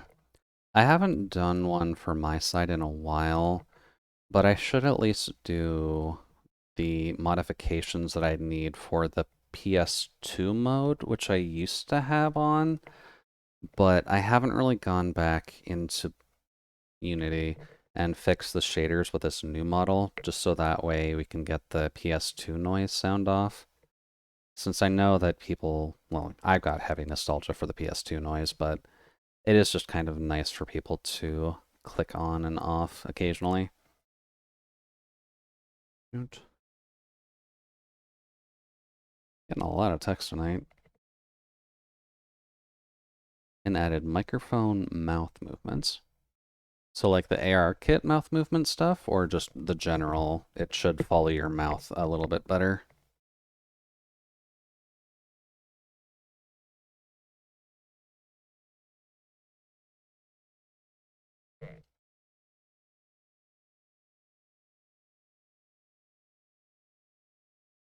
There.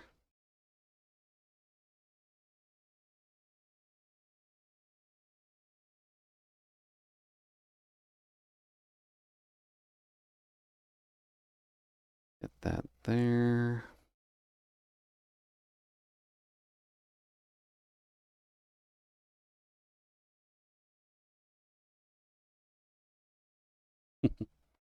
Nah, just mic for the AEOU and the other. Makes sense. Those are the general ones that you'd need to worry about on 2D and 3D models, to be honest.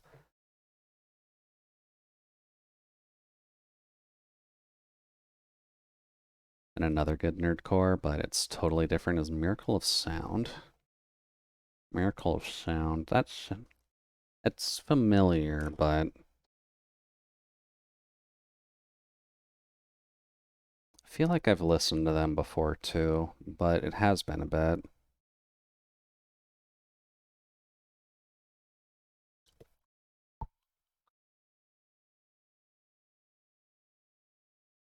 Nope.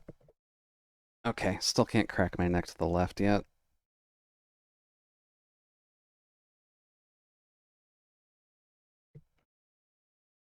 That's fine though. I'll eventually get that one working again. God damn it.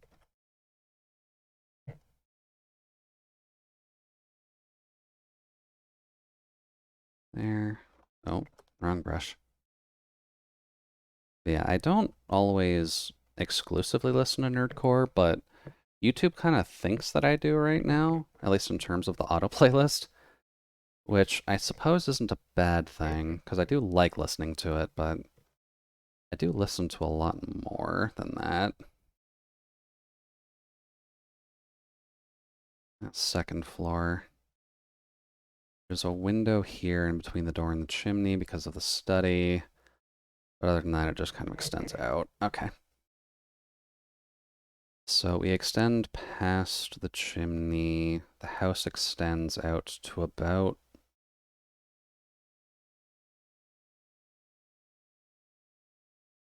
there. I'm realizing the cabin is technically pretty big. Oops. And to about there to link up back to there. There would be a window from the study here-ish.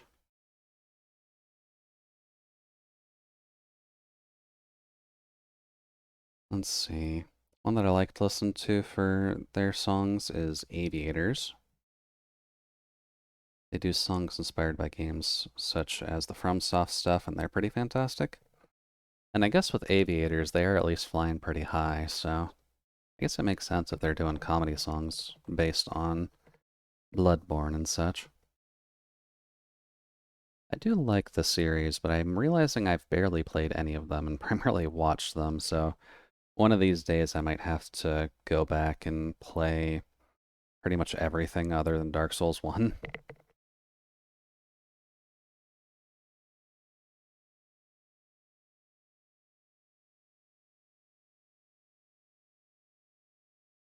There. Oh, it's not comedy? Okay. Well, it's even better then. Dark Souls doesn't need dark comedy, or Dark Souls doesn't necessarily need comedy songs. Having more just realistic gothic stuff would work surprisingly well for them.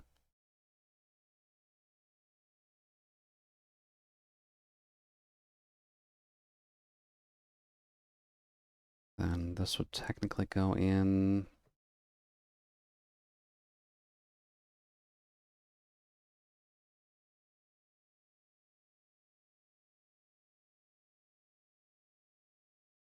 Clean that up.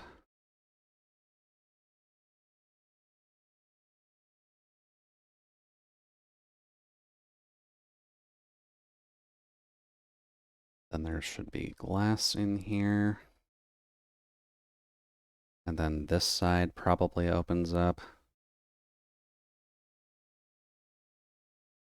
Means I should realistically get rid of that.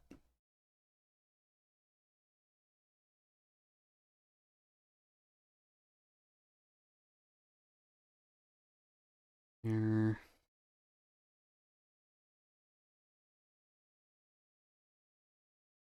Much better. I don't suppose it'd be possible if you could post examples in either your Discord or mine just on those two. Because I think on an art night, my brain will forget the names. And I may just forget to double check them after this. And that would be greatly appreciated if you could. Bye. Few tags on different songs include orchestral rock, acoustic ballad, alt rock, dark alt. Okay. Yeah, those are all things that I tend to like. Or at least in terms of the music I'm usually listening to when I'm working on stuff, for the stream at least. Doesn't really tend to show that I kind of just flip on whatever my mood needs at the time. And if the YouTube playlist right now is anything to go by, it does tend to sway a little bit. But I haven't gotten YouTube to just be truly random, but still stick within like the 6 or 7 niches that I like to keep on relatively constantly.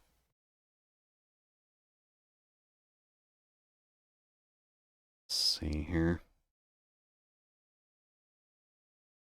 I didn't put windows or anything there, did I? Did put one for the guest bedroom on the other side of the chimney. So it'd be another one roughly about here.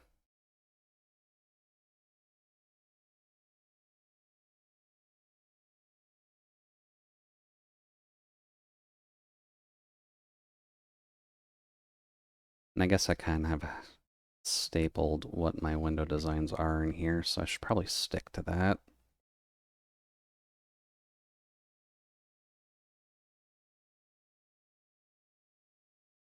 Then here, go in.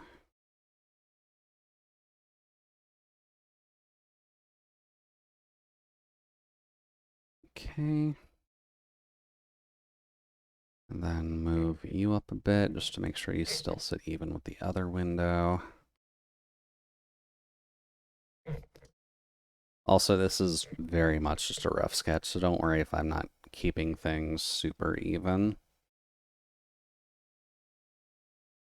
And I'm realizing I'm kind of drawing a house that looks like the Simpsons house, so I'm going to have to make sure I differentiate that a bit. That'll mostly just come in the wood paneling and texture design of the outside, just so it's not just flat plaster or anything like that. Okay, so we've got a window there, window for the guest room. There's a window on the other side of this as well, but we're not going to see that from this angle. We would technically be able to see the start of that, so should make sure that the water barrel that is there for collecting rainwater is available.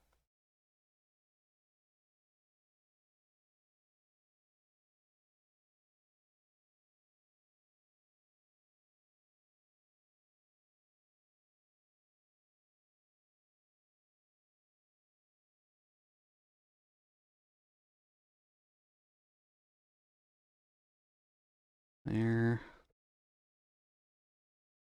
The layout's looking great. Welcome in, Nano. Hopefully the evening's running well for you so far. I believe you're able to actually kind of just rest a little bit and not have to worry too much about the cult work anymore, right? Or do you have active homework that you need to do now?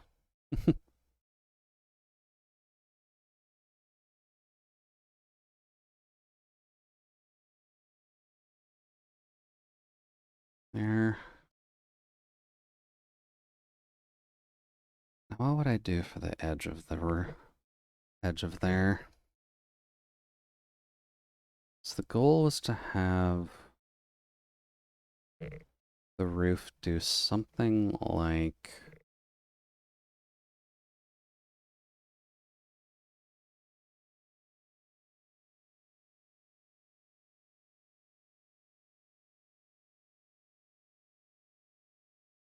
and to about here. This would come down like that. This would come down like that. And link up here and link up there.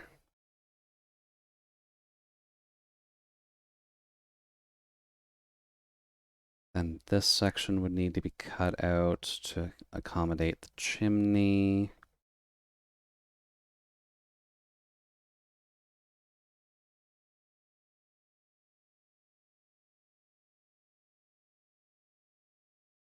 Let's see, evening's running well for me so far. The evening's running decently well. We're kind of just on the point where I need to sketch the outside of the home now, and just trying to figure out what we want to do for that. I do have homework, but nothing urgent. That's good at least. But yeah, I am kind of at the point where I do need the line tool just so that way I can keep a relatively straight form in the sketch, just so things don't look super warped by the time I get to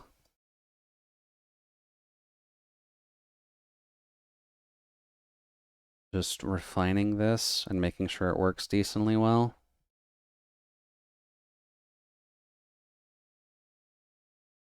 My professor would scold me if he caught me using that. Yeah, I can imagine so.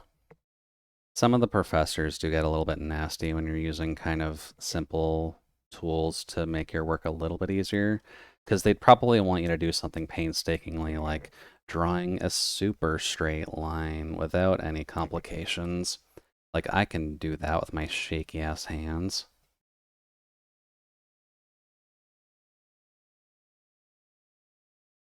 I just need a line tool for my sketching, and that's fine. Draw a perfect circle. Well, from what I've heard at least, you want to draw a human head first.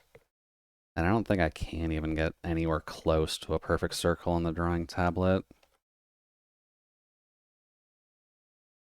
Not while pressing hard, at least, but I can at least get close.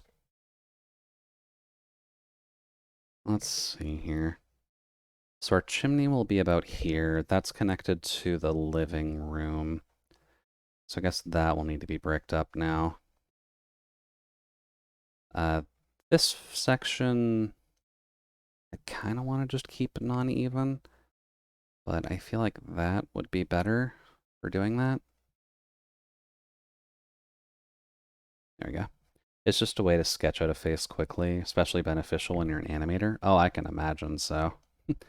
You probably have a lot of kind of quick tips for art when you need to be an animator.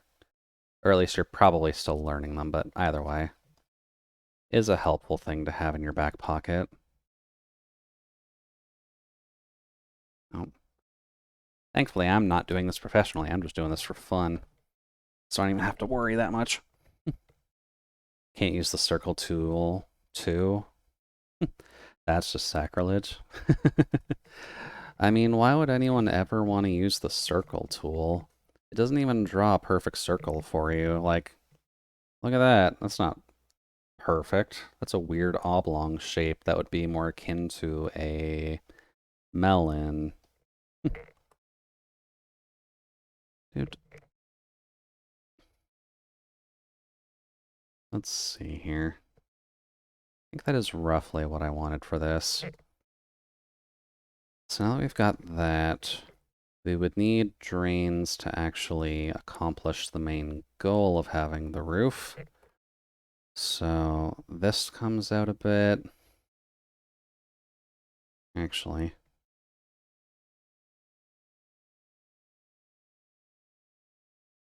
that goes to about here,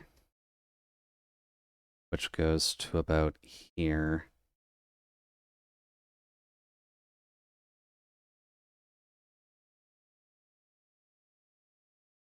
Then that would tunnel to about here and be on a bit of a weird diagonal subsection of this.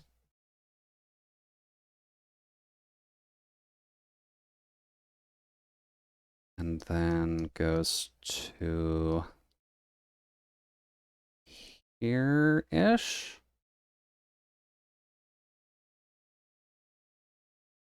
There we go. I mean, I guess why we shouldn't use that in animation, we need to be loose and the tools just put us in a box. Pretty much, yeah. Because you still want to keep your style consistently, and if you're doing something that would be using the shape tools, then that kind of just leaves you with, like, hi, my name is Jim, I work in accounting. Hopefully you can be pleased with me, kind of a thing. Not that I'm a perfect character designer on a quick switch, but like the idea is definitely there.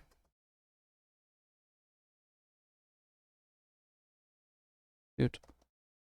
Also, admittedly, in terms of architecture drawing, I would probably just laugh at your teacher. Like for character art and drawing, yes, I get it. You probably don't want to be using the shape tools just to make life a little bit easier on you. But in architecture drawing, like we're here to draw buildings. We're not here to make it look fancy. We just need it to be like a straight line, and we don't necessarily need it to be like hand drawn with perfect accuracy and skill. We just need it to work. So that way, the building doesn't fall over.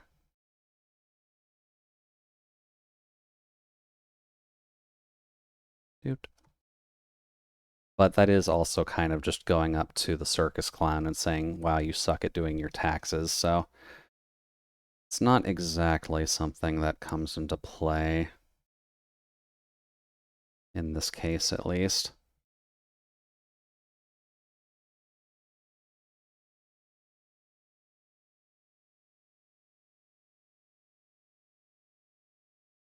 There.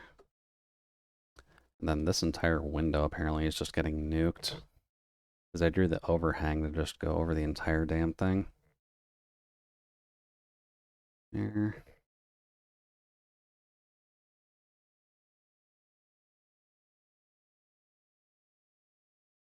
Nope.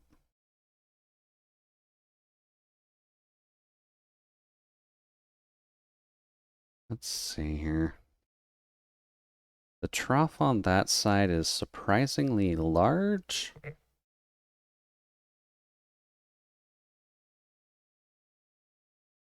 Still does kind of get our idea across, though.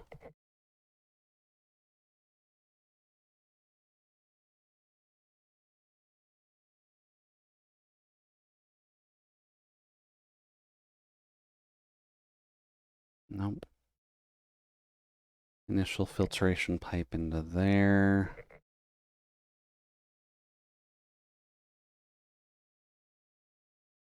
I thought we could use them for structuring, like building up a skeleton and slap on some flesh, but one of the animation principles being squash and stretch, yeah. Which would usually just deform everything. Yeah. At least when you're getting into more cartoony-esque artwork, then you do kind of need to worry more about squash and stretch than really anything else. Just so that way you can keep the form structure of what you need to make it work the best in terms of visual. I'm just spouting random bullshit. You want it to be looking good and flashy for your audience at the time, if only because of the fact that squash and stretch is the easiest way to convey motion without necessarily pushing you super far to get it going, but still give you a substantial amount of movement in the moment. So it makes it a little bit easier to just kind of convey everything.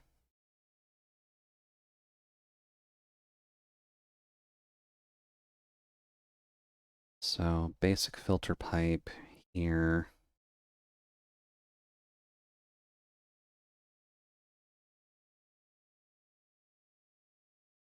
Then we would have our filter tank itself, which would just kind of hook up to the side of the building.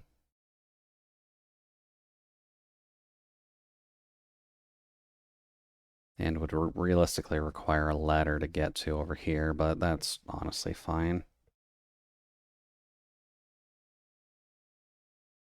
There we go. Let's see, Holger's been playing God of War for a while. Yeah, Holger does tend to play a good amount of God of War. It is kind of something that he's wanting to platinum or just get every achievement on. So I'm assuming he's just gonna kind of stick with it for a while until he does that. And even then, he'd probably still play it over again, too.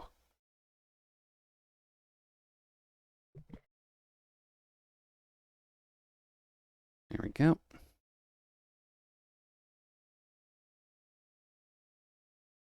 We get a cap on this.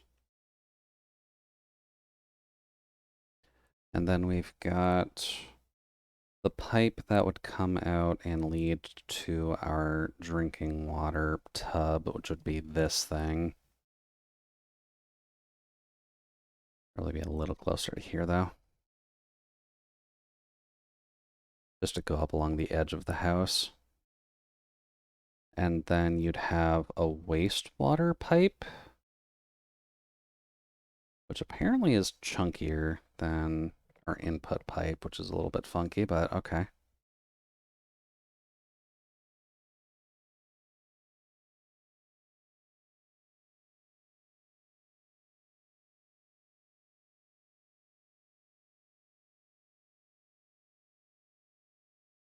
There. Just a little pipe.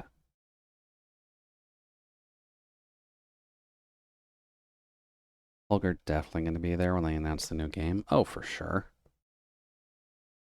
I'm honestly curious as to what a next God of War game would be, considering he's killed Olympus a couple times now, and now he's gone all over the Norse gods.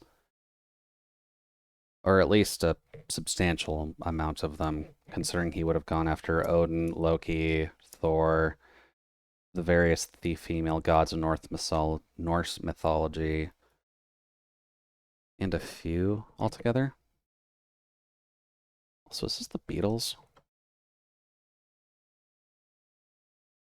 No, this is the Heavy. They've got a very similar tone to them, but I guess this is more a modern group. Okay.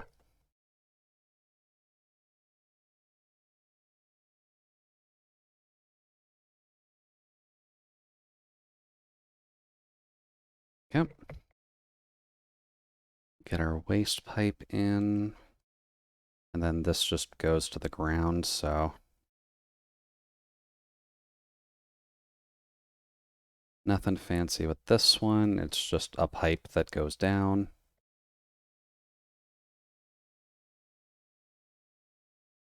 Which apparently I can't draw my straight lines as straight lines, so that's always a good sign. Let's just say it goes to there.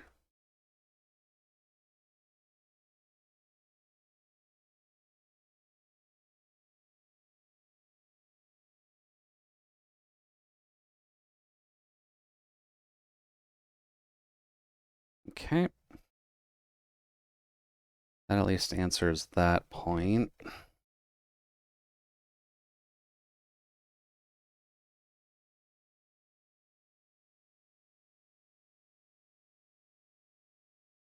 We would functionally have the separation between top and bottom floors here.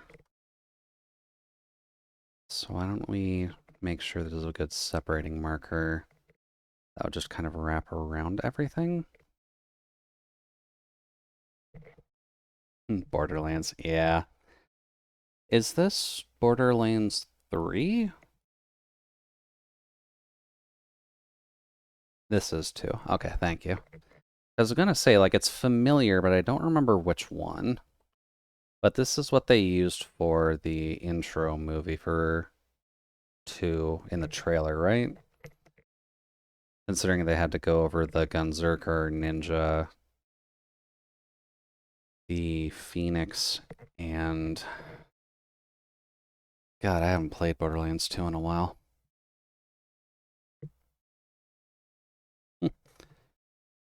Yeah, because Ain't No Place for the Wicked was for 1, Ain't No Place for No Hero for 2. They have some fun picking the music for the Borderlands games.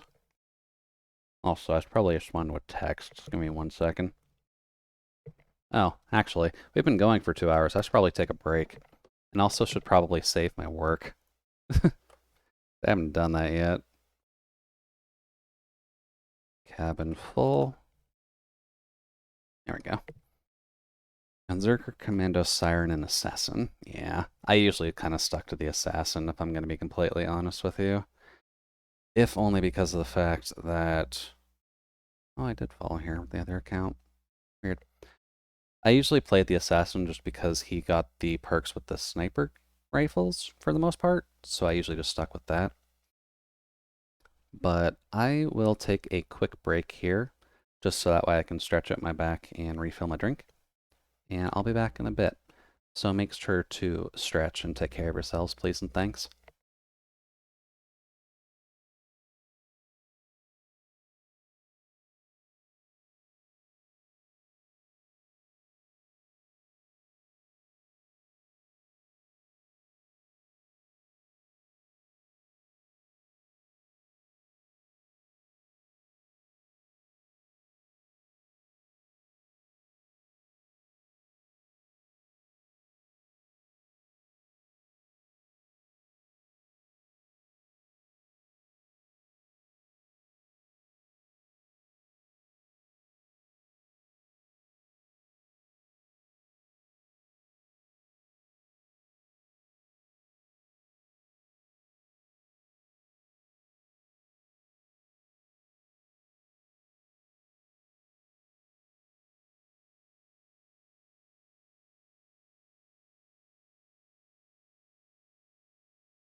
Alrighty.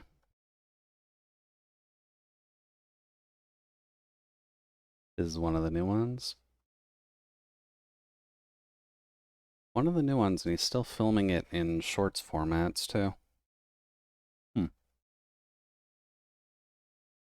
Safe to assume it's about video games in general.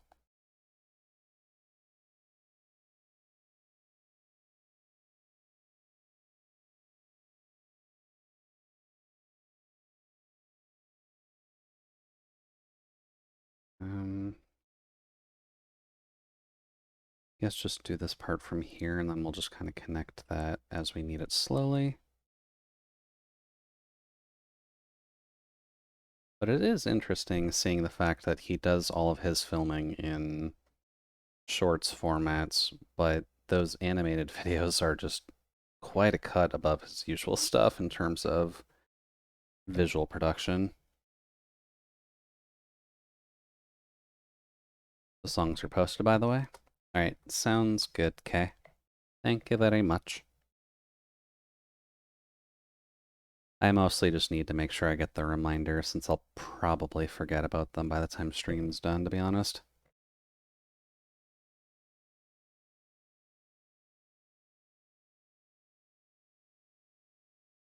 Now, do we want to do that?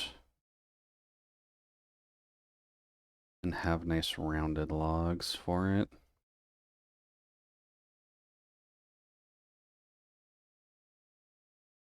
At least for the separators, rounded logs will probably be a little bit better.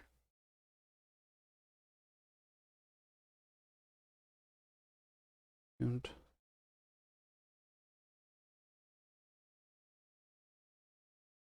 this part would probably be the rounded bit there.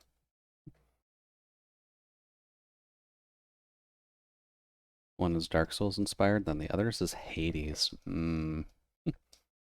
You can have some fun with Hades styled music.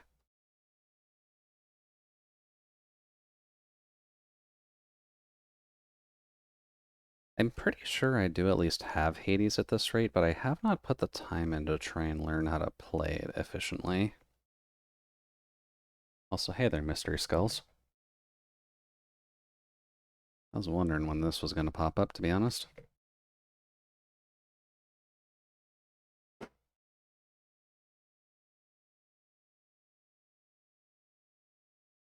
There. There. Supergiant, one of my fave game devs, period. Supergiant is definitely up there for one of the preferred game devs that you should keep your eye out for. I know I do tend to like most of their games, but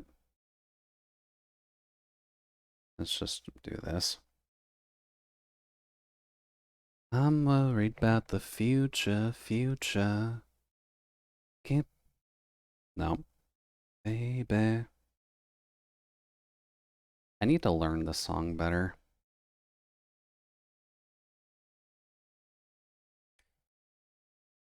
The beat's at least pretty easy to follow too, though.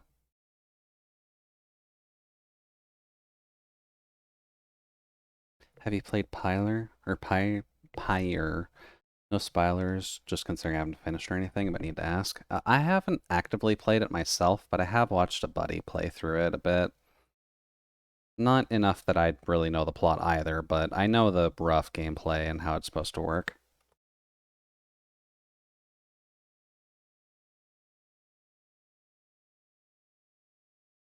There we go. That game is unique, that it's just so good. Yeah. They probably had some fun trying to develop Pyre, if only because the idea of fantasy basketball fighting is not something that most people would probably think of immediately when it comes down to an adventure game, for lack of better phrasing.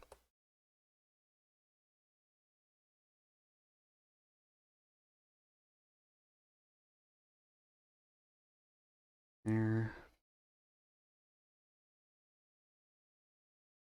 But it is definitely up there, at least for a game series you'd want to play because it's funky, but not funky in a bad way.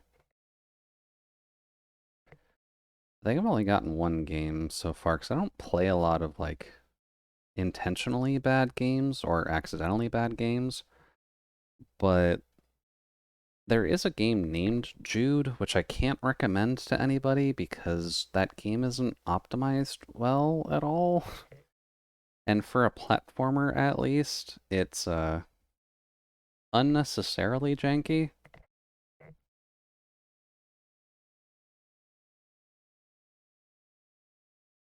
And by unintentionally optimized, it would throttle any GPU because it always just uses every bit of resource of a GPU, as far as I can tell, which is not something I would recommend to anybody.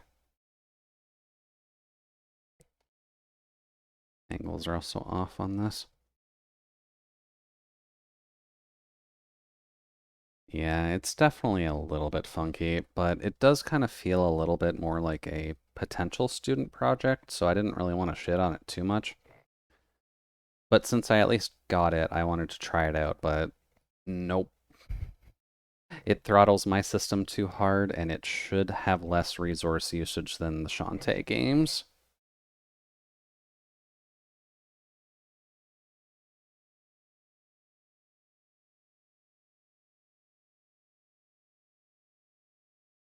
Also, I'm mildly failing at keeping my lines straight for the rough sketch on this, but that's alright. Side note, have you played Idle Showdown? No, I can't say that I have yet, but it does seem like it's going over relatively well, so it'll be interesting to see when I am able to actually get some time into it.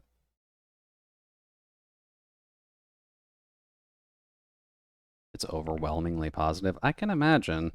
It's a Hololive fighting game, and people have kind of wanted one for a while. And from what I was able to see on Twitter, at least, it seems like the dev team at least knows what they're doing when it comes to deving a fighting type game, not deving a fire type game. Shoot. Yeah, it does seem pretty up there. I'm hoping that everyone at least enjoys it, and that there aren't any, like, potential controversies tied to it, because that would just suck if there is.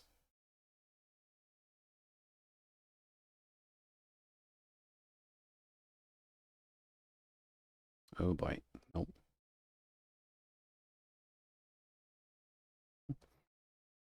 Good, and gave it a quick go and then head to bed. Sounds good, okay.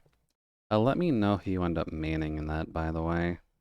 Because, at least from what I've seen, Coco has the Slav squat, but not too much in terms of specifics yet.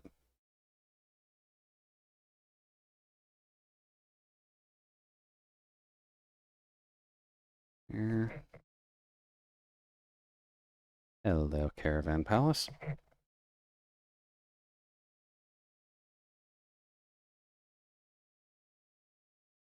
Here.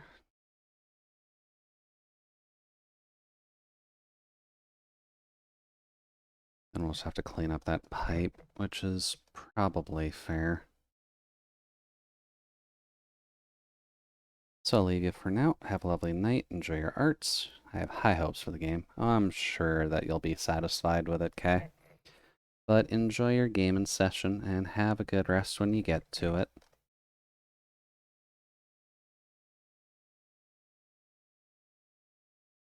This will make a little bit more sense when color is added, I think.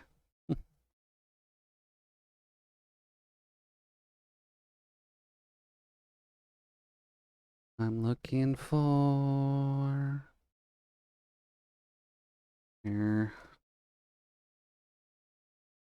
And thinking on it, this part can actually be done differently.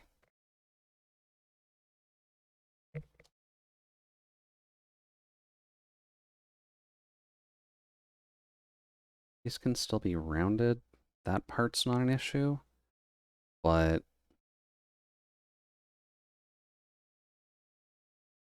There. By the way, our music tastes seem very synced with what I've heard. Probably. My music taste is just kind of everywhere, but I do tend to stick to like the nerdcore, electro swing, some metal, but YouTube doesn't really know that I like metal very much. But music is just good. Music feeds the soul, and music just helps feed emotions. So it's good to keep a healthy selection of it around.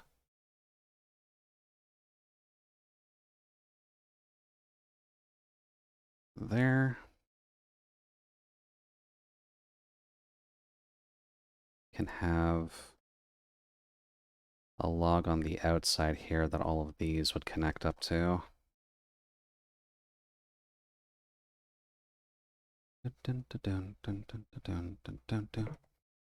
Love music so much, but yeah, dipping. All good. Enjoy, Kay. And we'll talk to you later.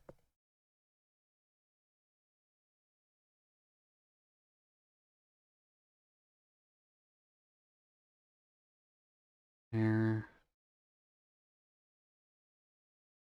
And if we do actually hit the right songs, this can turn into an accidental karaoke stream as well, to be honest with you.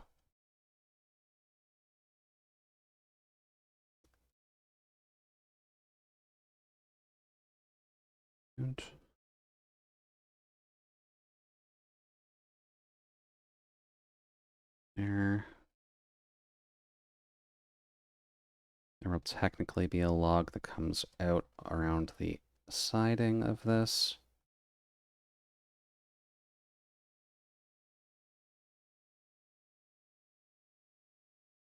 We'll get rid of these.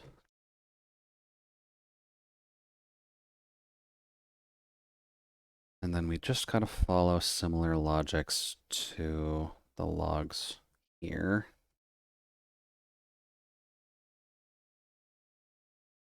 There. Line should come out here. And here. No, too high. There.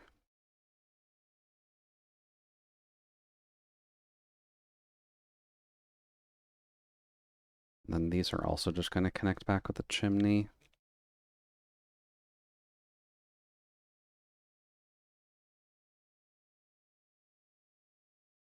There. You even have a way system? Oh, no, this isn't a way system, Nano. The thing over here is actually for collecting rainwater. So, like, rain comes off the roof, hits the gutters, goes into this flow pipe, hits into the filter. The pipe around that goes around the back of the building hits the water tank, and then this one that goes around the front is just for wastewater. There is technically a bathroom tied to this as well. Not that Jude uses it a lot, but this isn't a home Jude made himself. It's just a building that he found, and he's modified a couple things to it to make it work for him. So bathroom exists. It's not used for a shit ton right now, but it's there. Bathroom for the victims? Exactly. Or bathrooms for anyone that Jude would actually have over, like, you know, Solace or anyone in the resistance fighting group that seems to exist within the world. There. Also, this is going to be a mess of lines until I get, like, flat colors for the outside of the building, so don't mind it for now. Nope.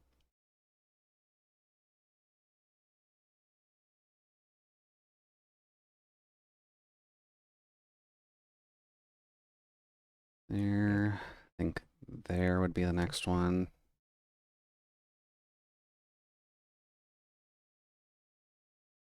There. Is your cabin the headquarters of it? No, no. Jude's cabin wouldn't be the headquarters of. It's just kind of like a point. What's the right word? It's like a general point where people can go to if they need to be in the area, but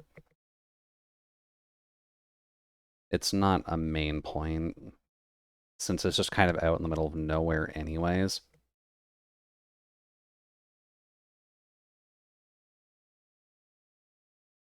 There. Technically there as well. But that's partially why There's the bunker that we did do a little bit earlier and just get the proper plan out for that. There, and I'll just squish this. So this would be like a couple floors under the house, but this is functionally where the resistance group would just kind of exist when they're at his place for the most part. Just so that way they don't like create too much noise above ground that could potentially be tracked. Where the hell did my mic cable go?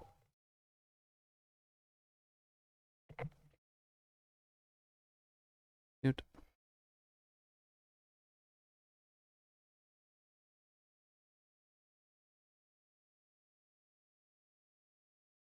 Clean this up.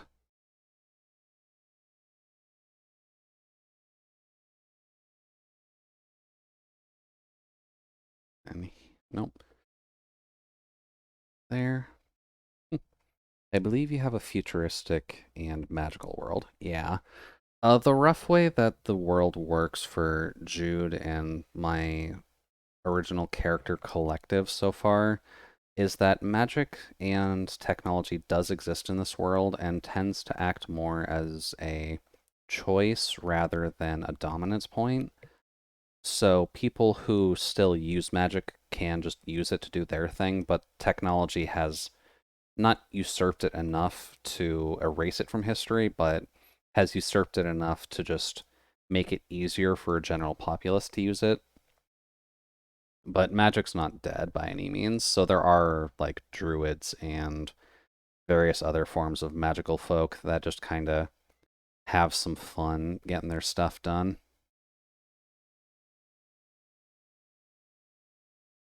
It seems way too big. People are born with magic? Not necessarily humans, but there would be races that would be born with magic, just because that's how their species needs to exist. So for things like the Fae or like, oops, Fae would have innate magic. Elves may have some innate magic, because drow, elves, and just all the subspecies would technically exist in the world. Zoira doesn't count because she's an isekai, but that's why she's partially not ignored within the world, because drow exist, and she's just another drow for all they know. Just another drow that doesn't have a government issued ID or a passport. So she kind of sticks out in that sense, but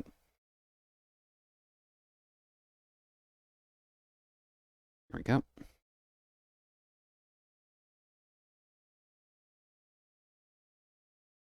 Probably should do some flats on this just to make sure this makes sense. But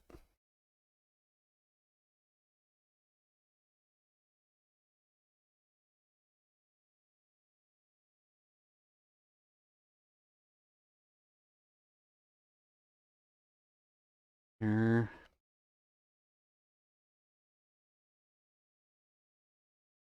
then this one gets this color.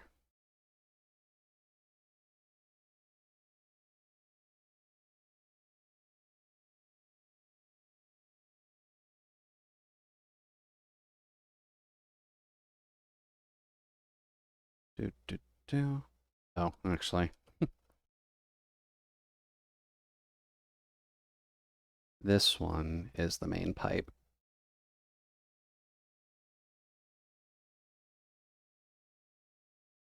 And we go... That's a little bit too red.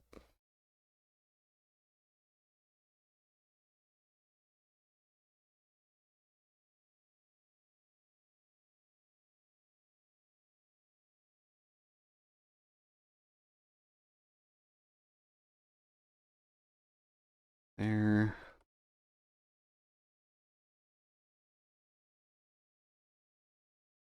What other races would functionally need it?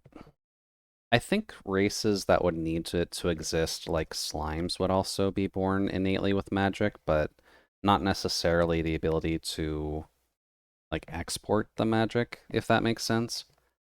since slimes would need magic to just keep a corporeal body, but not necessarily be able to, like, blast water at their enemies, kind of thing.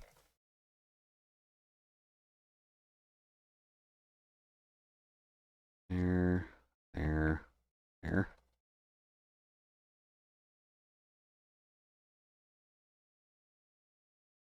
And I wonder if it would make more sense to also almost alternate this.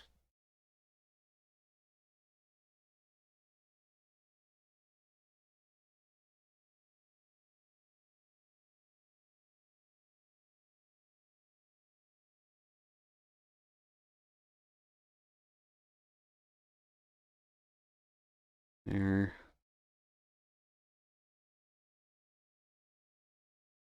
Yeah, actually, that would kind of help it a bit. Which race is behind technology advancement-wise? I would say the Drow would probably be the most race behind technology-wise, because the Drow normally would need to be living underground, and while they're not, like, super far behind, they would be, like... People have cell phones, but that's realistically about it in terms of technology that they have, because they subsequent everything else with magic.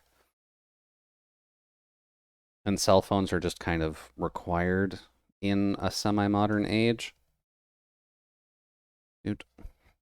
But there are obviously exceptions to a rule like that.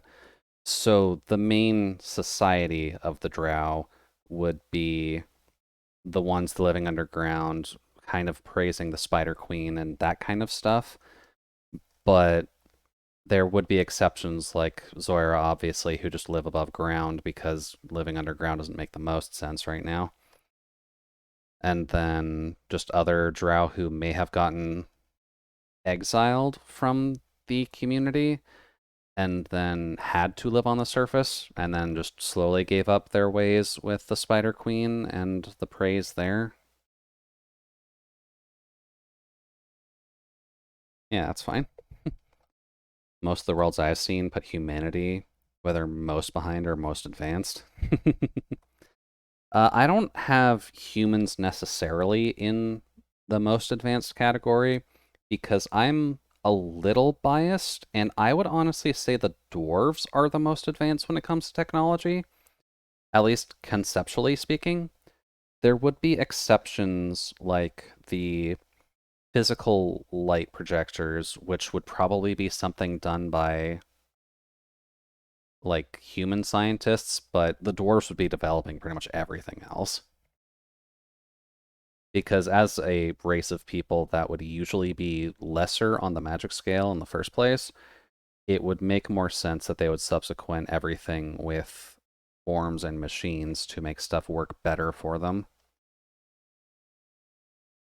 But humans would be along the same lines as people in Solace's world, where like some humans would learn magic, some humans would be born with magic, and then some humans would just not have it at all.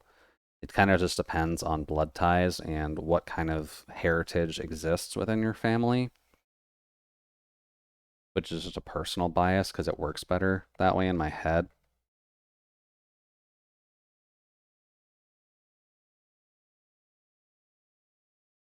Let's see here.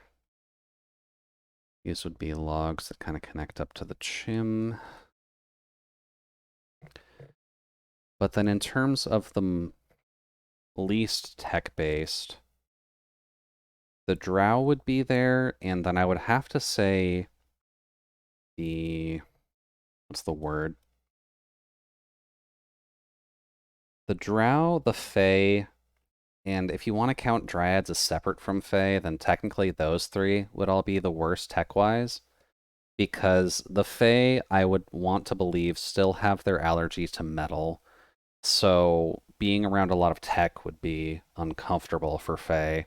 So they would subsequent all of the tech that they need with magic, but that's just because of, like, inherent weaknesses, if that makes sense. Dryads are literally tree people, So there are exceptions to the rule, but a majority of dryads would still kind of just, stick with magic in nature because that's literally innately born into their bodies. And then the drow are just kind of not caring about human society because they care more about their religious lifestyle. So they would functionally be lesser technology in the same sense of like the Amish are lesser technology, I guess. So they know it exists, they just don't care to use it because they think their way of life is just better for them. And it feels very weird to try and compare it that way, but that's at least the thought that I'd have for them. With obviously, again, note, this is the core functionality of the race, not the entire race itself. So there would be drow that live on the surface that would still go to like nightclubs and stuff, or enjoy human society more, whether they choose to or just get exiled to. Dude. But the options are kind of just there. That's partly why I had the design of Reuschen done, which I can probably just bring that up if I've got that in a quick and easy access. But like we've got Reuschen, who is in this universe as well. The light discs are like the highest level of tech I'm allowing within my world. But is there a reason why drows live underground? Drows live underground for the inherent light weakness that comes with their race, because the origin of drow is that they were elves exiled from their lands, and so they had to live underground so that way they weren't living in the forest lands. So drow inherently grew a appreciation and or need for darkness, and then as the race evolved from elves to drow, they just kind of inherently kept that light weakness since they did go outside during the day to get stuff done in fear of getting hurt by the elves. So they just live underground because that's something they would have always known, kind of thing. And then that just inherently bore the light weakness onto them and makes it harder to live above ground. Not impossible, but harder.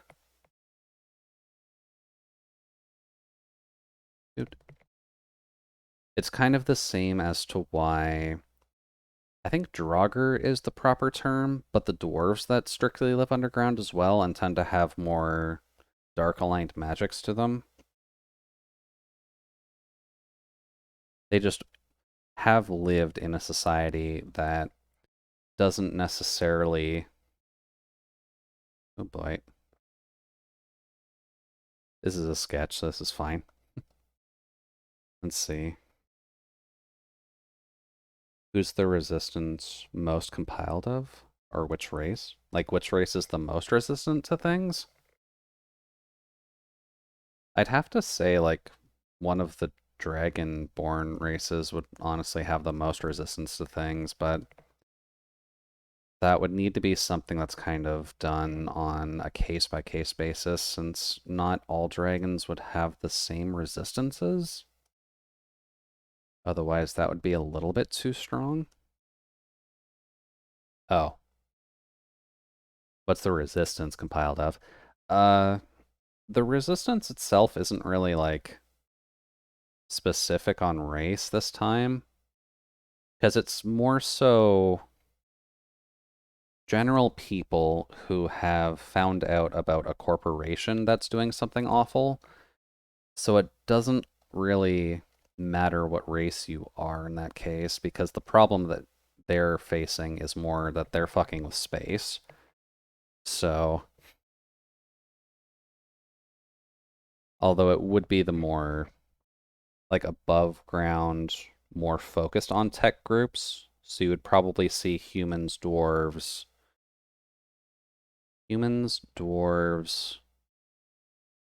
You'd probably have elves in there too, and then just whoever else would really join to fight the cause.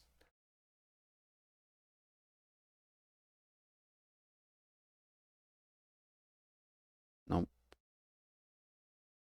There.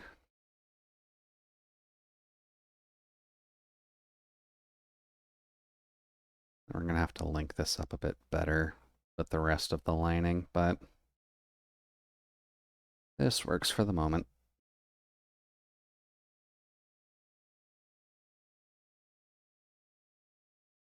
Erase that.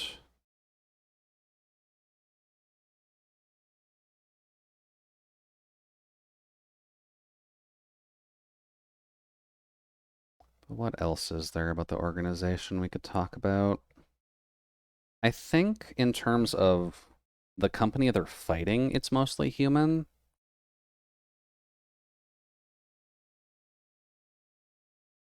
But would there be anyone else in there? Yeah, I think Nazca would primarily be humans and androids, but the androids are more so like non-sentient androids, so kind of a tit for tat situation there.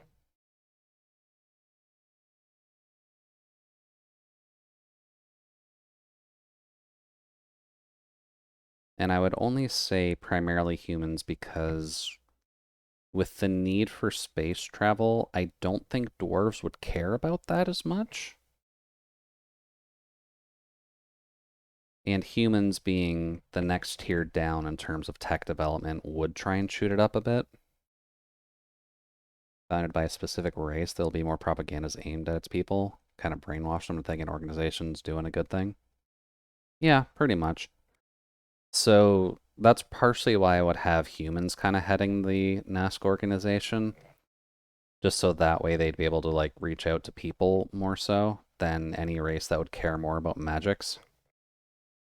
Because they're functionally saying we'll go visit the stars, but like not everyone cares about that, right?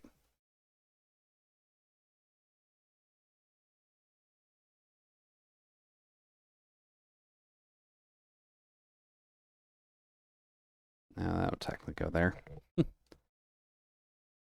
This would link up to about there.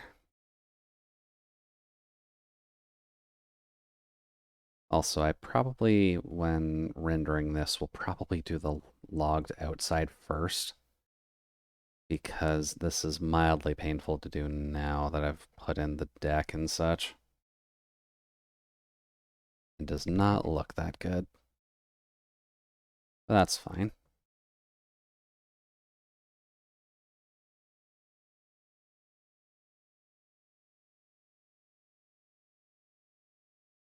If that's the case, and most other races will kind of have a prejudice against humans. Yep. And I'm fine with that.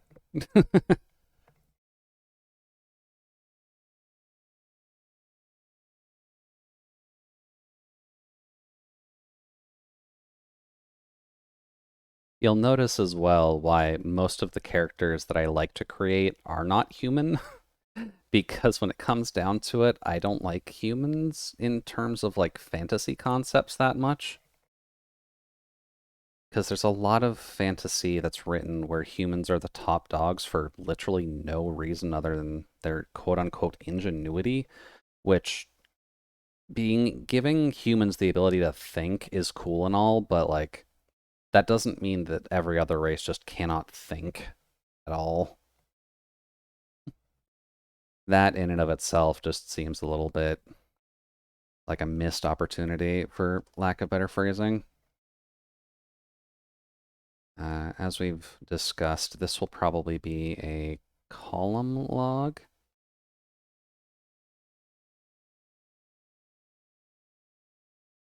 Which we'll just kind of put here.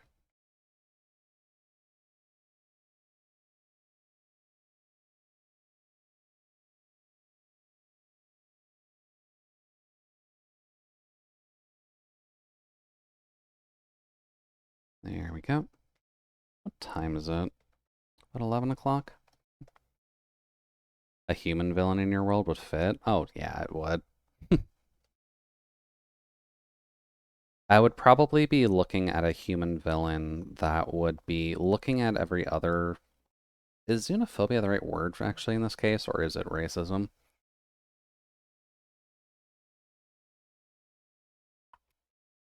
Not sure the definition in this case, at least, but he would probably be looking at other races and being like, why do they have advantages, period? and then try to be like, okay, well, I'm gonna go to space and see what I can find there and make their life a living hell instead, which is what NASC functionally is. It's just studying space and trying to ape tech from there so that way they can do better tech-wise, which is partially why humans are a bit higher tech-wise, but not necessarily.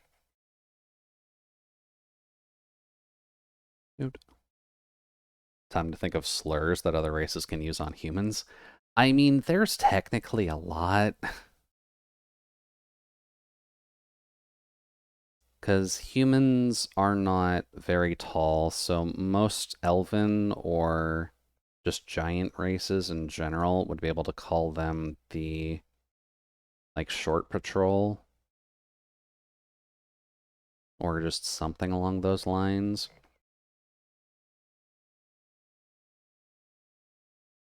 I know that dwarven slurs for elves tends to float something along like those, like for quoting at least, not to try and offend any elves out there, but those damn knife ears.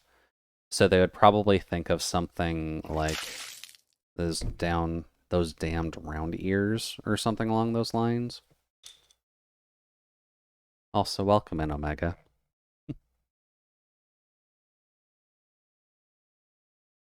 Ah. Humans in general, why do they hate the organization? Such noble goals they have. It's probably jealousy. Yeah, exactly. And that's how it would realistically be spun, too. Sorry I'm late. I've been moving stuff around in my own cabin. All good there, Omega. Saturday is kind of a day to just kind of get stuff done anyways. But we've made a little bit of progress on this at least in terms of sketching it out. But this isn't going to be the final thing because I'm going to have to actually like draw straight lines for everything. Ow. Been lurking effectively anyways. Yeah. I figured if you're just moving stuff around, then it's probably a good thing to just kind of turn a couple streams on. So that way you can just listen to them while you're getting some stuff done.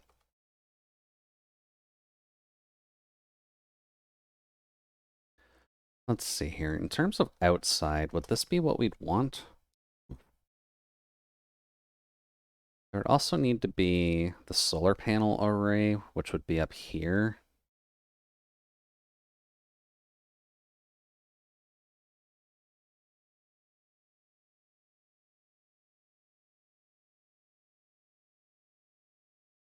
There.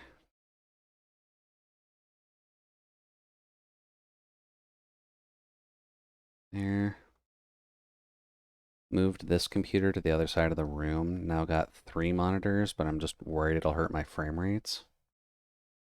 Why would it hurt your frame rates having that many monitors? I guess because of the load tied to it. Yeah, that makes sense. Doot. And doot. Yeah, I guess if you have 3 monitors, then it does make some sense to worry a little bit just about the amount of load they're actually putting in on it. Oh.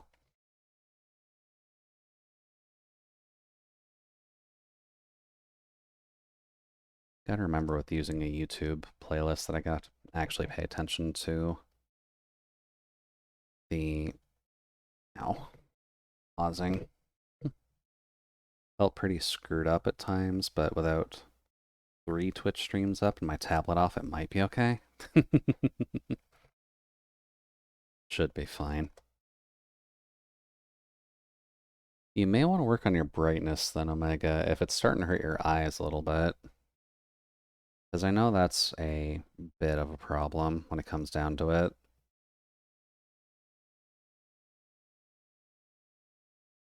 Let's see here. Apologies, Nano, but I am going to cheat slightly just because I do need to get the solar panel bits done. Not round enough for this size. Too round. That's alright.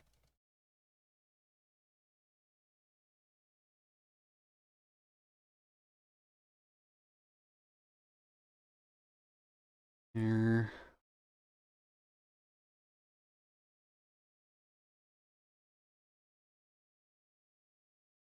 Then get it to about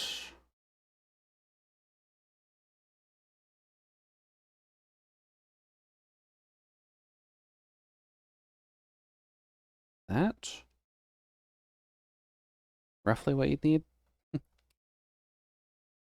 Let's see. I usually stood really far away from the TV when this computer was plugged into it, like a good 6 to 8 feet, and now it's about half that. Oh, sweet merciful Jesus, Omega. Well, you're gonna have to be at least a little bit careful on that front, because I can't imagine that going relatively well. Here.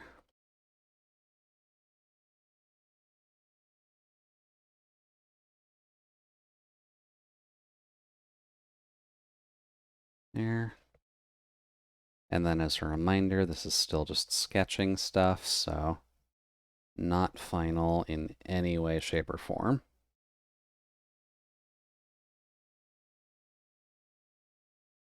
There.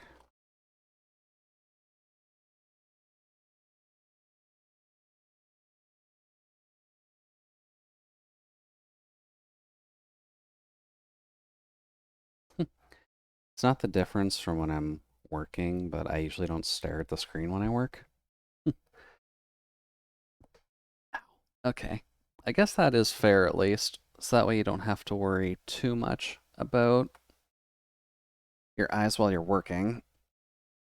God, joints, please. And then, yeah, watch triple the Druid streams.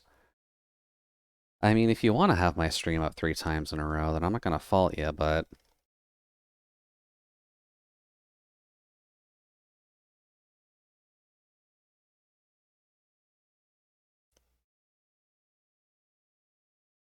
I also drew this final a little bit unevenly. That's fine. You could get at least 6 of me on there. Well, I mean, I'm not going to complain about that.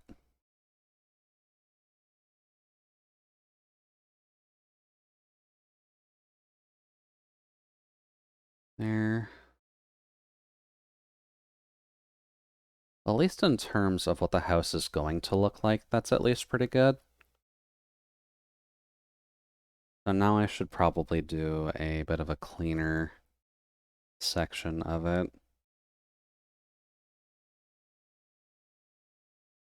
Can I just duplicate this and shrink something as a preview? Uh, there. Oh, wrong one.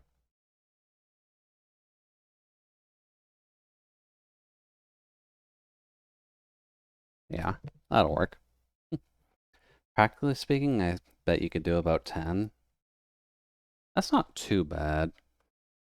Admittedly, when it comes to actually doing a large amount of streams on one system, it's definitely not easy by any stretch of the imagination. Let's see here. So what I would want to do, if I'm going to do this cleanly enough, is that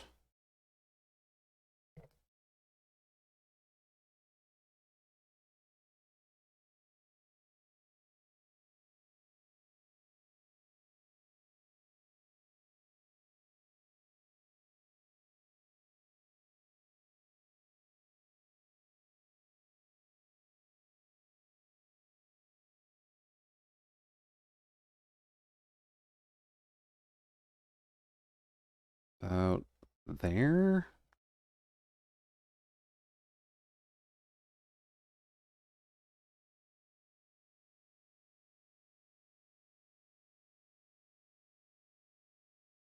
Also, apologies, Nano. I am just going to be spitting in your teacher's face for this, but I need just a way to make life a little easier on myself.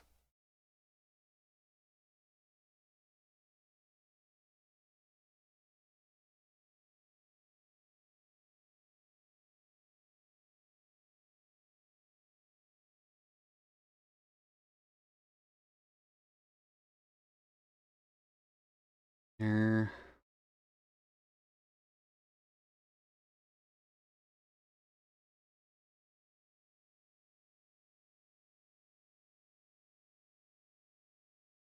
About there should work. If only we could make an ice farm. It would be nice if we could have an ice farm going, and I'm not going to fault that, but it is definitely a little bit harder to get that going.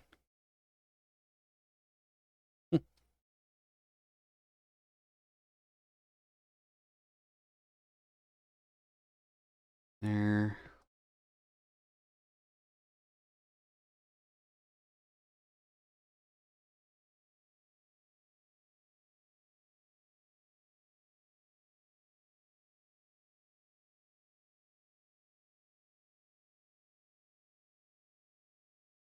There. Is this the back? No, it is just going to be a slightly better rendered version of this. But this is just how I make it a little bit easier on myself, just to make sure I'm getting the perspective rules right. By just kind of shaping it out first. And then I'll go over and do all the detailing that I need to do. So then... You spent so much time on the other one. I did. Architecture drawing is hard, Nano.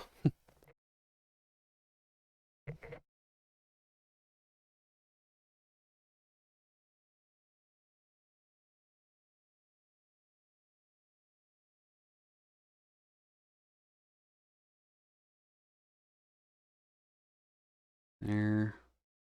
Line up with there.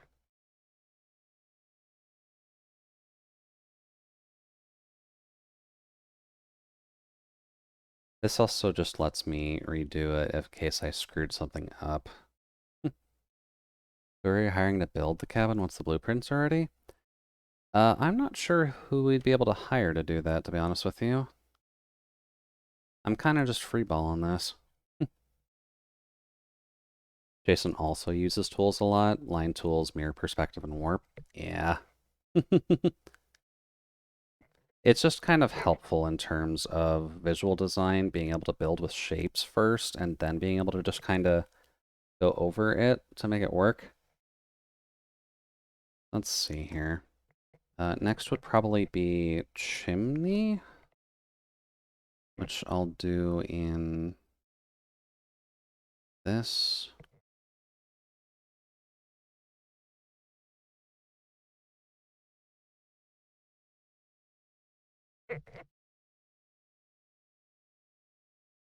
Which we'll also want to line up with this, just to make sure that our perspective is right.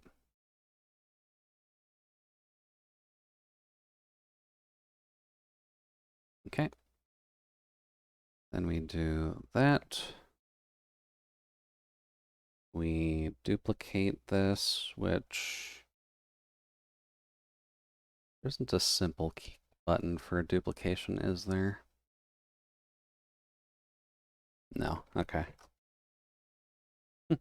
I call cheater everywhere, every time. I can imagine, but when it comes down to it, we're just trying to make sure life's a little bit cleaner for us. Because life sucks. That goes below. This comes out a little bit. This one needs to be changed color slightly.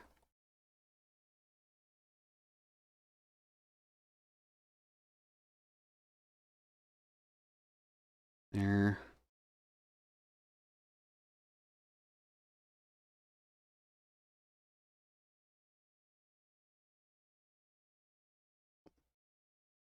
Follow that line.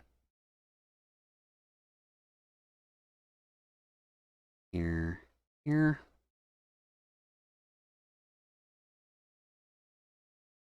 There.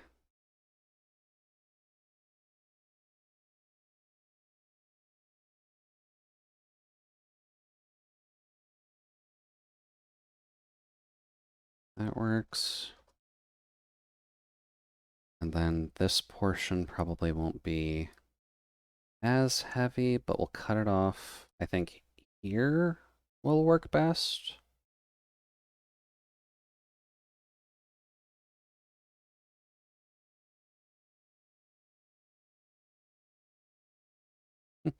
Oh, Mitchie is mining. Is she in Solace's server? No. Mitchie is probably in the server with Elora and that group of folks. Solace's server is primarily people you would find in, like, the kin community, more so.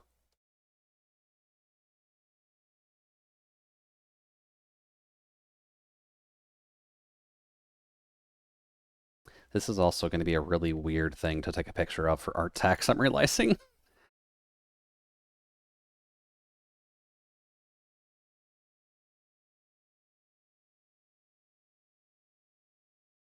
There's the fireplace. There's our main door.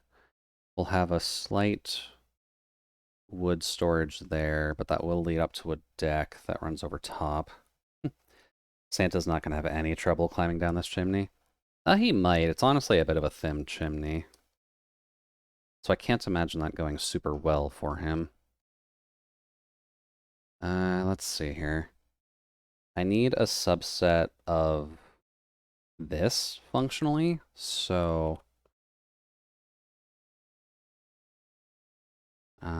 duplicate, put this up here.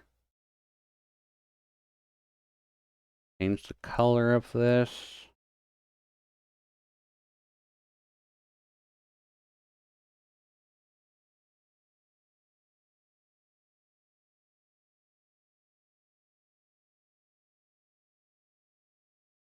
And to about there.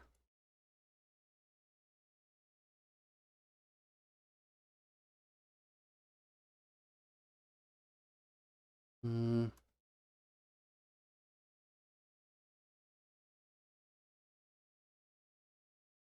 And then the deck portion would come out to about there.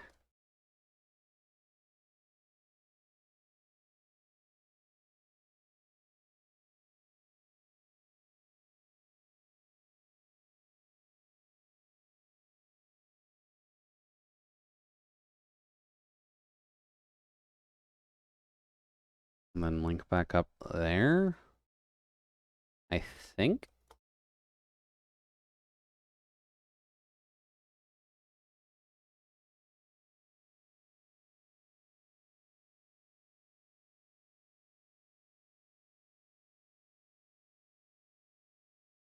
Then we'll get rid of all the stuff that wouldn't be included in that.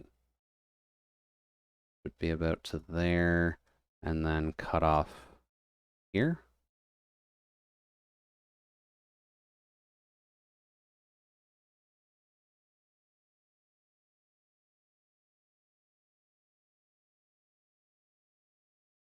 Okay. And here, make it darker.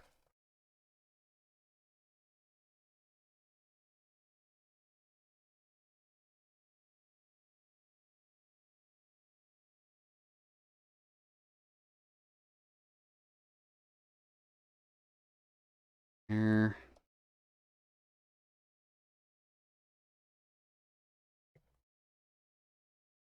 And then this section isn't actually lined correctly when I'm looking at it.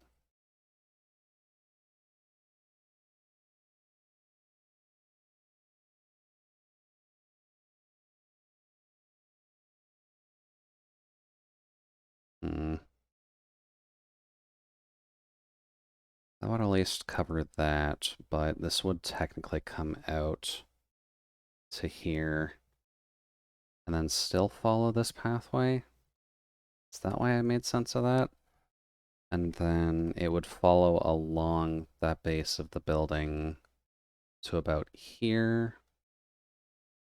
At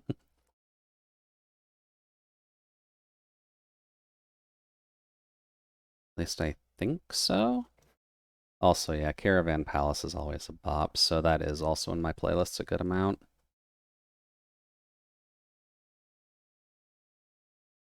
Let's see here.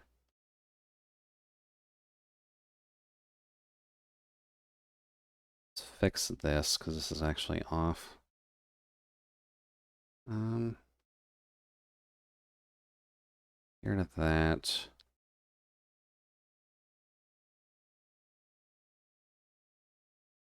that part, at least, is fine for that front half of it. But to get that to go out a bit more is kind of the goal. There's stuff over here. There we go. So this would need to be stretched outwards like that.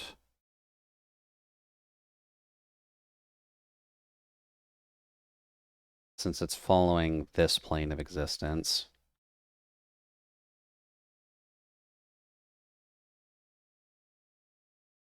There. And then feel free to share your world more in Fiction Craft as well.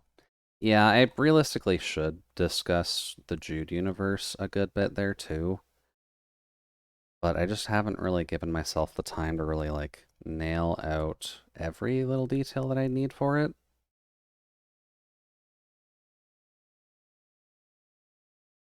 Let me be your man. Take my hand, babe. Won't you understand? Yes, you can, girl. How'd you get so fine? Lose my mind, babe. Let's have a good time. There. Too big.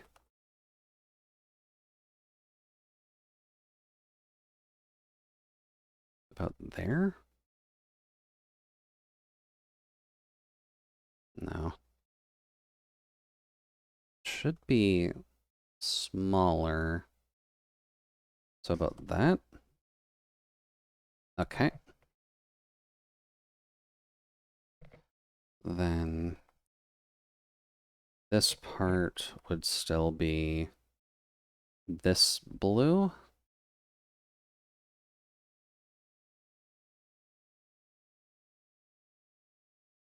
But then we would use the orange to depict the pieces that would be tied to this area.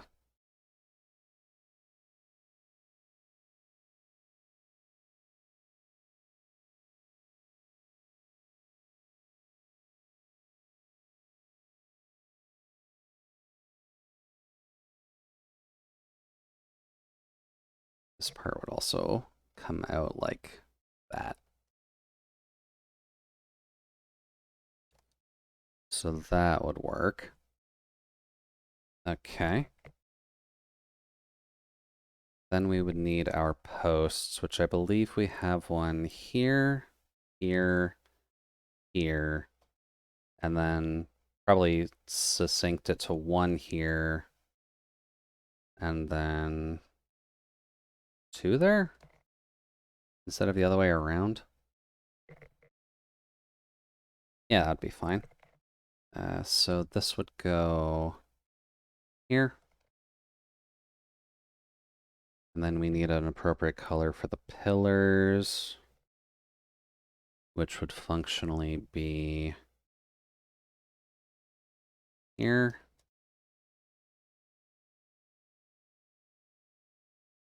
Here.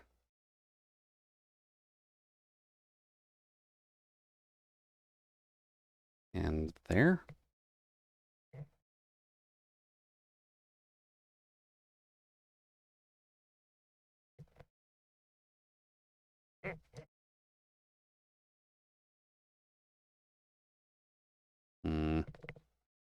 This one would technically be longer.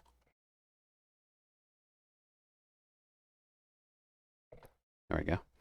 I'd say it's more efficient if you have fresh eyes looking at your world for the first time, so you don't have to compile 100% of your world before you show it to people. I'd hate it when I'm finished with the world, but then one person adds something I've never thought of, and then I'd have to go back and uproot the whole thing. Yeah, that's true, isn't it? Because that's the fun when you have to deal with your world, is people pointing out potential flaws in it. There. And then these would continue up to here. And here.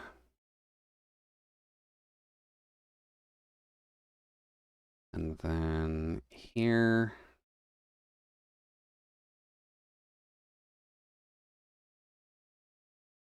That one's a little bit too tall.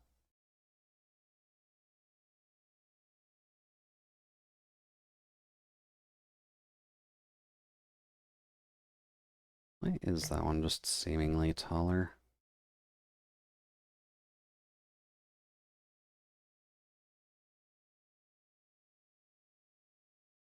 This would come like that. And then this one would go like that. Okay, that's a bit better. So that lays out the basics of the deck portion. We would need to lay out the roof portion as well, which would kind of line up with this post here, in all honesty.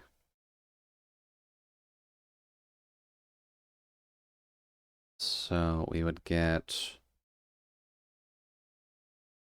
Let's just give it the light blue tinge for now. But... There.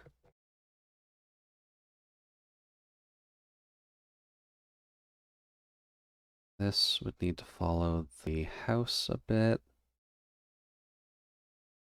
So where that corner would line up to about there.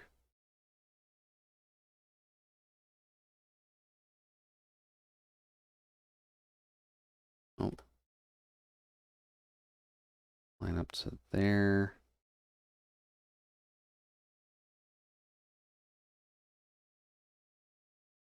Move that down a little bit. This part would just come directly up.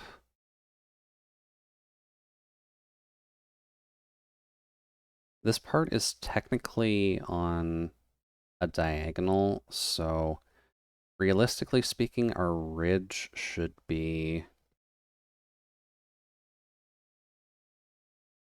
like that.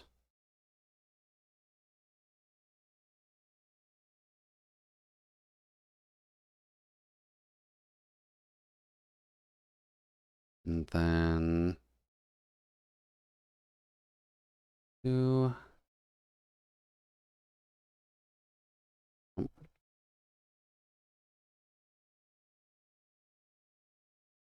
shrink that for, oh, no. Cancel, remove that for a second. There.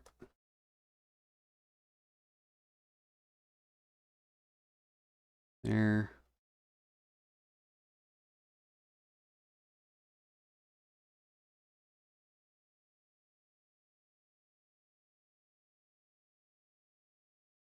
Oh boy. That breaks that a bit. Okay.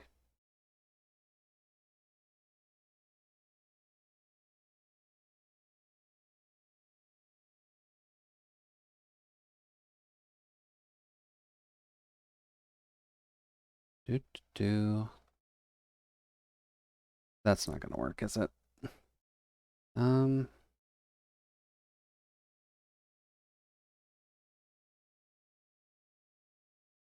Move that down a bit. That up a bit.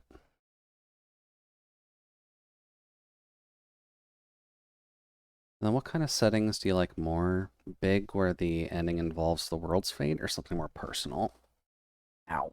I, I tend to prefer it a little bit more when fate is determined by the person and not necessarily just the world.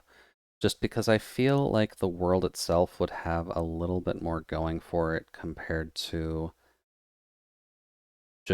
or the person itself would have a bit more introspective to it than compared to just, oh, hey, the world is saved. Yay, people are safe.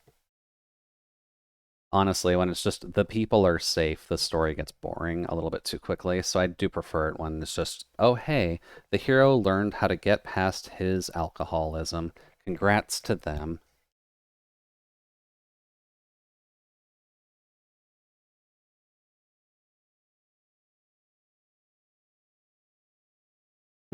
The happy ever after endings. I mean, they don't have to be happy. I will at least preface that.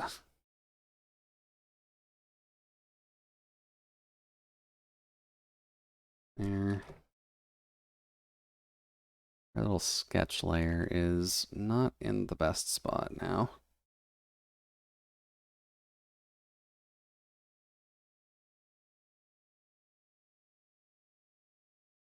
There. If you quit drinking, you're a quitter, and quitters never win. Oh boy.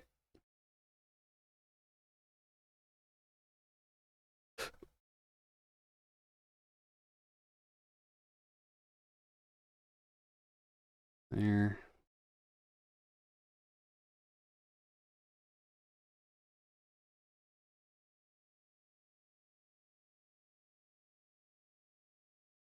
And there. Need a bigger brush. Very bigger brush. Okay. There's roughly where the roof would sit. The MC learned to never give up on his alcohols. That does kind of just sound like a potion shop mystery at the end of the day, doesn't it?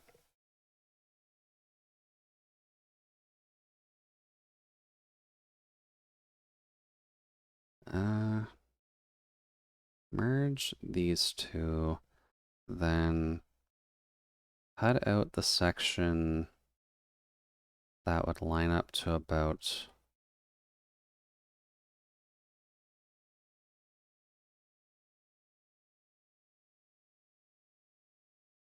then move that up.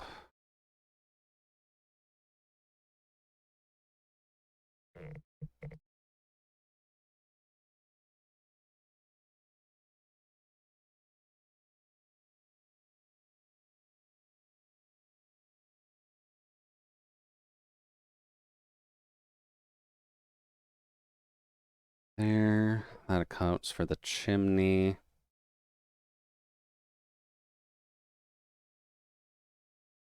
Oh, hey there, Jason. Welcome in. Hopefully things are going decently well for you so far. We're just working on Jude's house at the moment, but how are things going for you?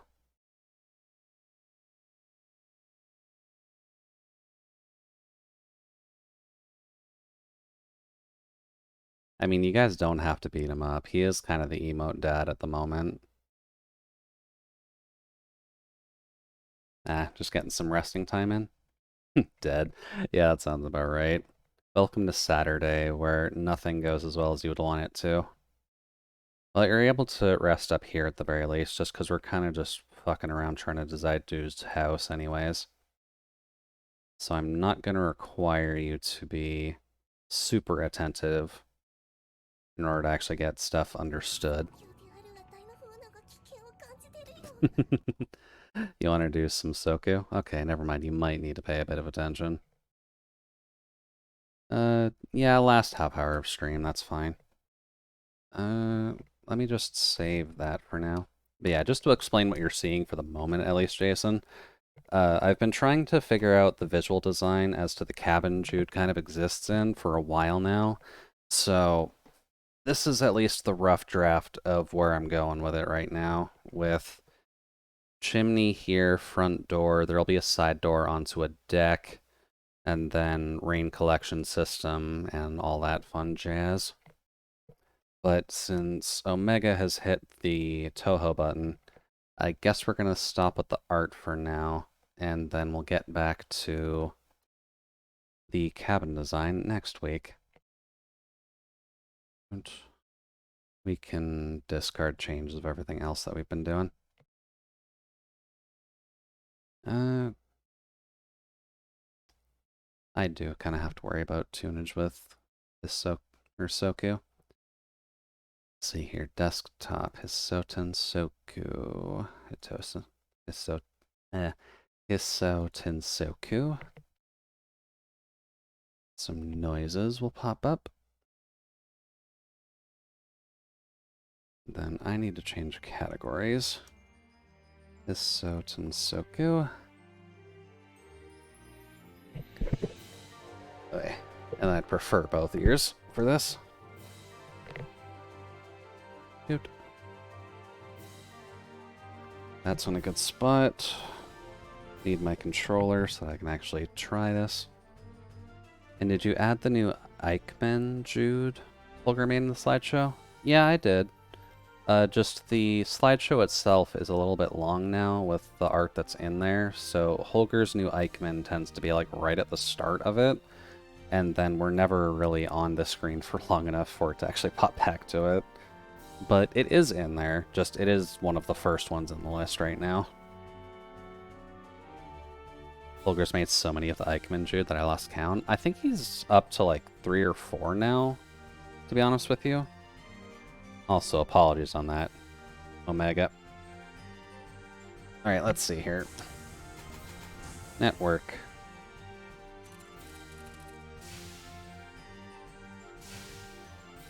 We'll just try doing that and hoping for the best.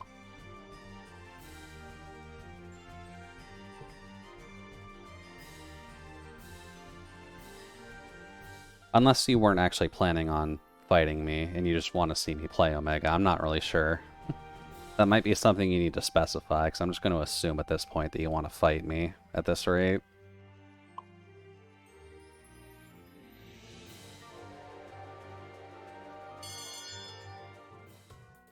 Cool.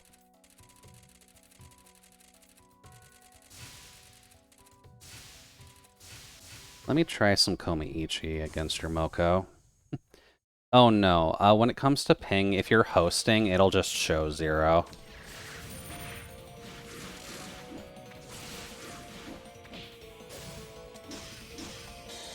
Nope.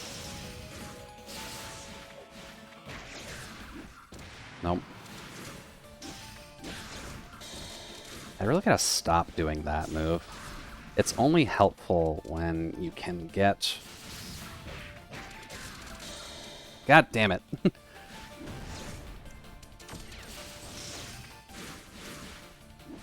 Ah, damn. Should have done the up one.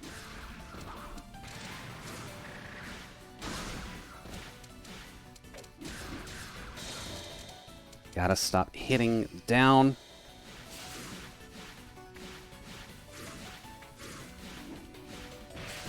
Nope.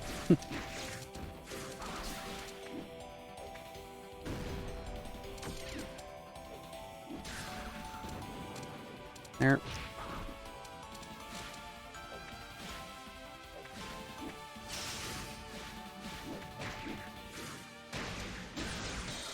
Oh, Jesus, that sent you up high.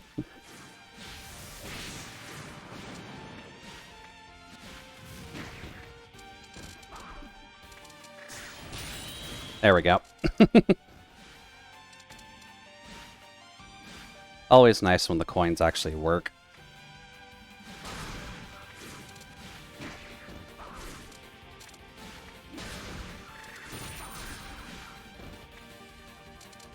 Up. I really gotta get rid of that.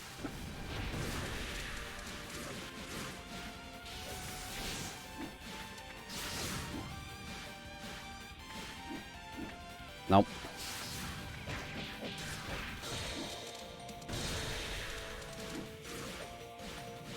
Nope. There.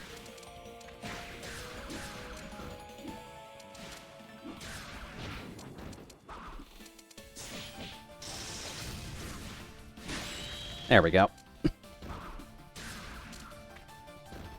I guess my muscle memory with Komiichi is a little better since I've been practicing with you with Momiji a good bit. I can't see any of your stuff with that stage. Oh yeah, the souls do line up way too closely. Sorry about that. We're gonna have to see if we can get the not pink stage, just so that way the Komiichi stuff's not as ridiculous. Ow. Oh, that's a guard break. Okay. Fair. Yeah. See, now you're just bullying me. Ow.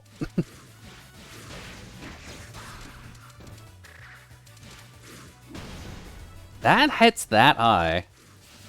Okay.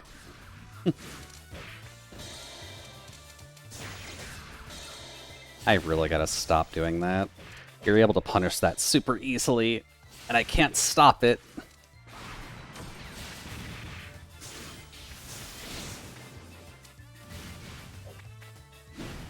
Nope.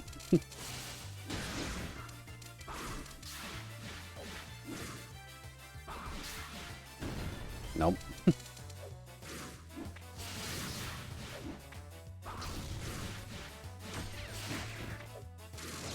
Nope.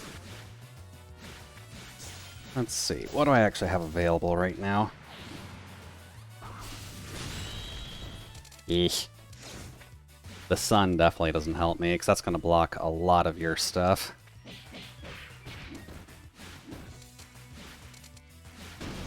Nope.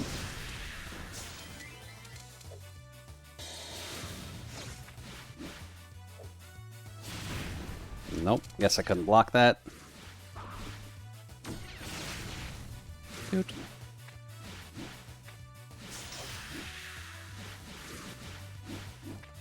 Oh, really? That didn't hit. Okay.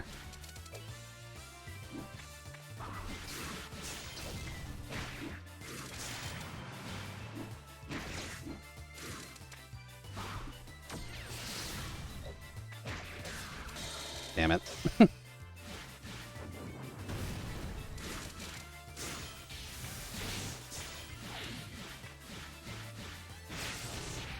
Nope. Yeah, that'll do it. Enjoy your lurkin', Jason. Oh, hi there, Frank. Wasn't sure if you'd still be around, because I figured you usually kind of conked out at this time.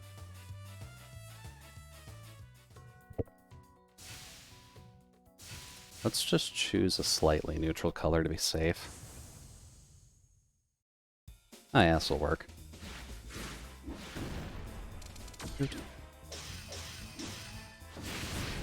That's definitely not what I was trying to hit.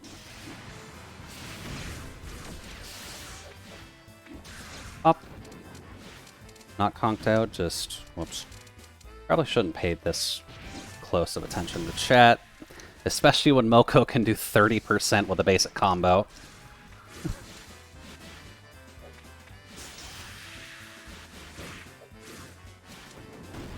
Nope. Yeah, I should stop doing that. You're punishing that way too much.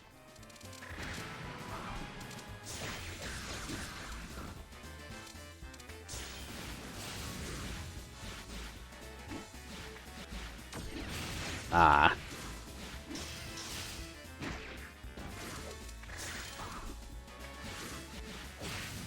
Nope.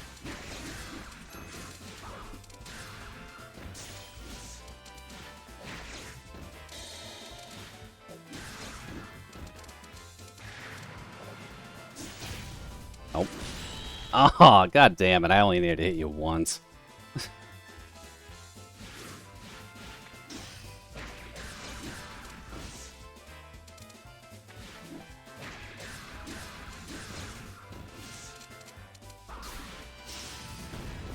Ah, darn.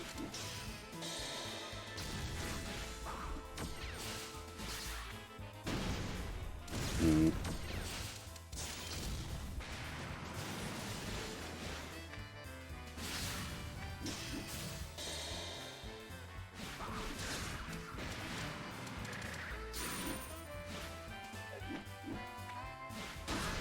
Nope.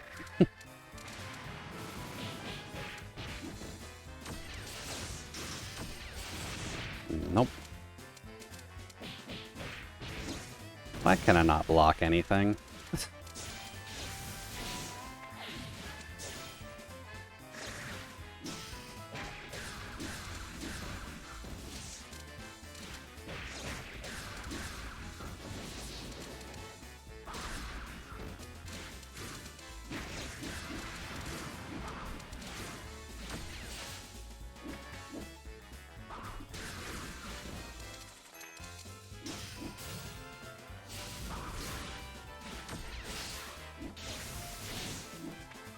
Why does that not hit?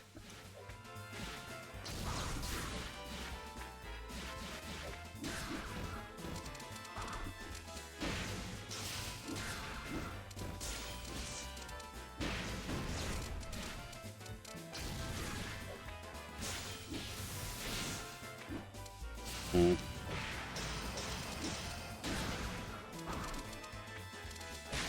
There we go. Fuck, man. It is hard keeping up with Moko at times when you're actually able to get all your pressure up. Especially with that. 2 hits doing 30% is kind of annoying. Dude.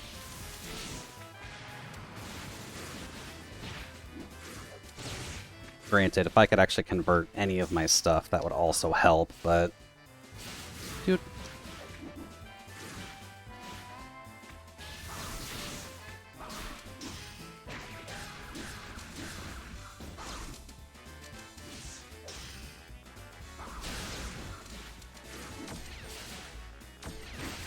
There we go.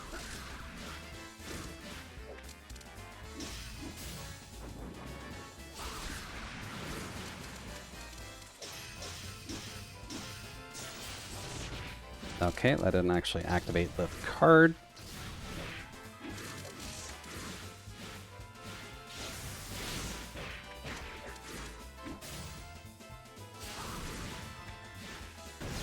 Nope.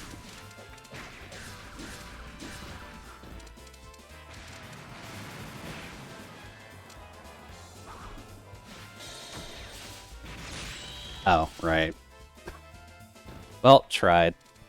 I at least got 1 round off of you on that one.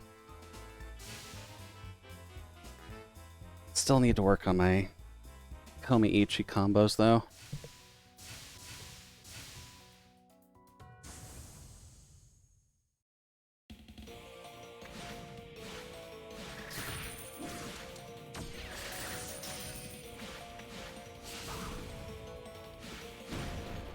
And I really gotta stop doing that.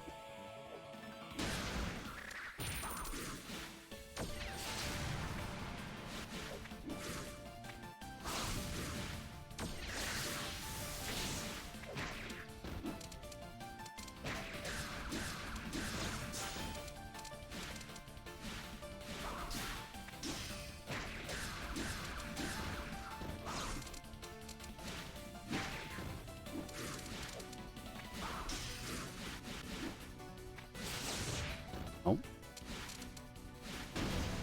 Also, oh.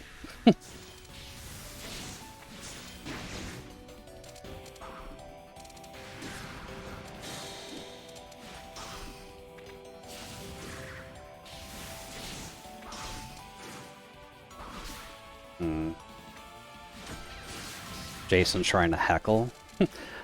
I mean, Jason can attempt a heckle for sure, but he's not always going to get out there with it.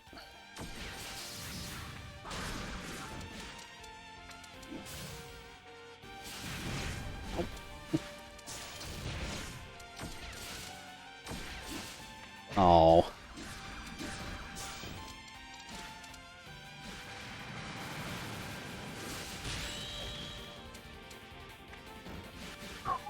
Okay.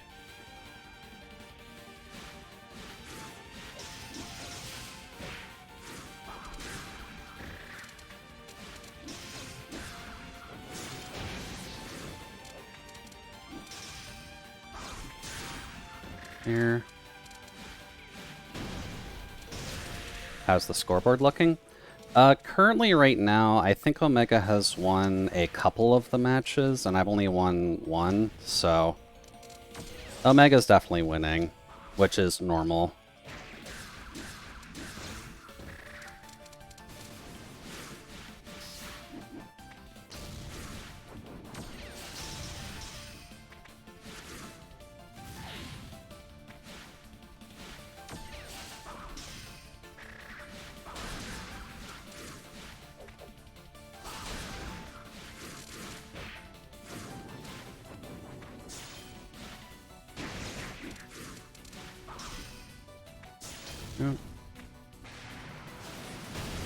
Yeah, that's about right.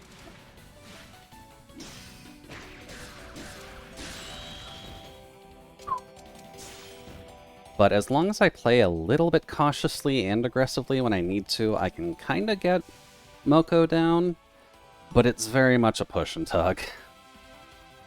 From now on, we pick a stage that's not Blinding Light. Is that really actually affecting you there? Sure, we can do that, but what would be a good one for that? Yeah, Bamboo Forest would do it.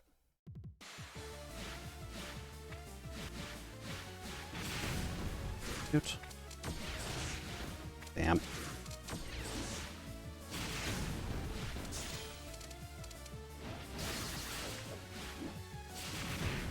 Nope, no blocking.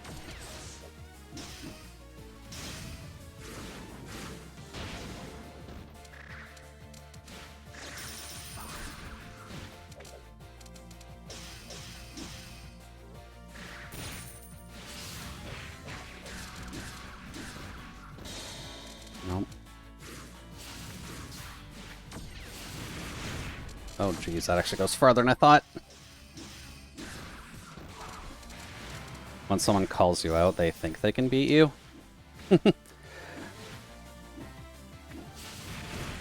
No, okay.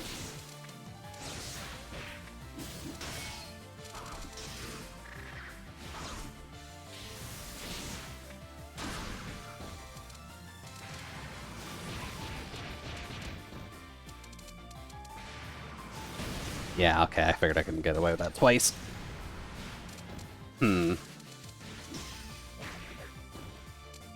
Now, why did that fireball hit me? That's the one thing I'm admittedly a little bit confused about when it comes down to your fireball's hitbox, is that I never know when it'll actually hit me. Yeah. So if I'm just above and behind you, the hitbox on it seems to be good enough to just hit me from there, which seems a little bit funky.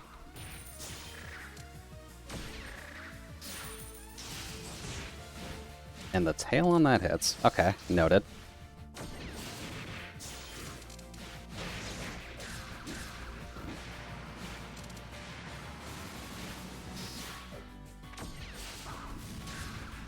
There we go.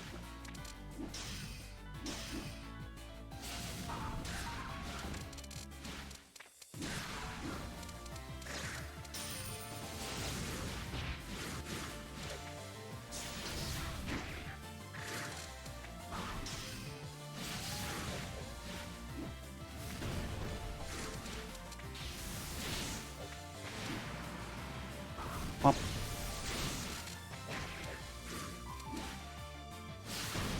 damn it.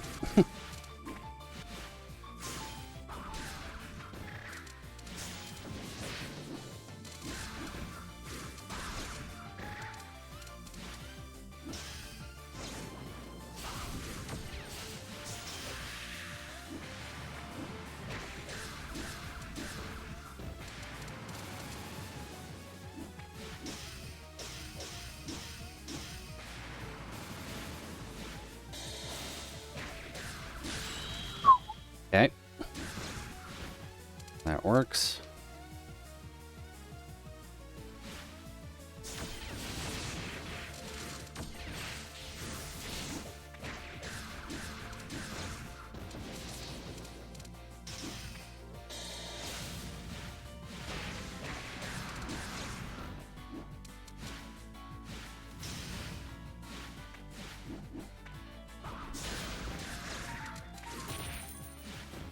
And admittedly, Scorching Sun probably isn't helping you either if the white was causing you problems.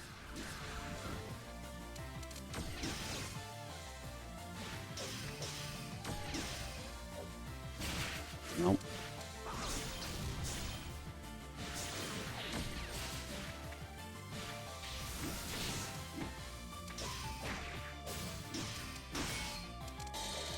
Nope.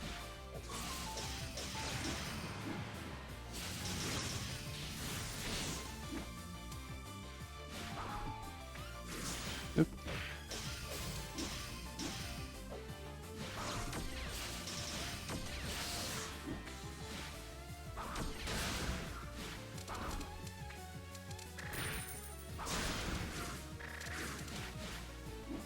Damn.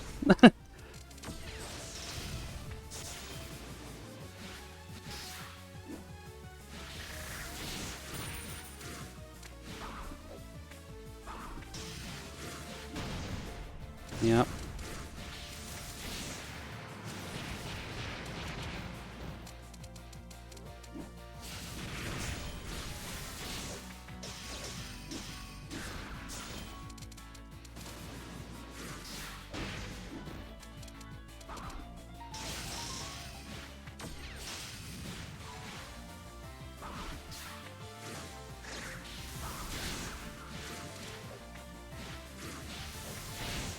Ow.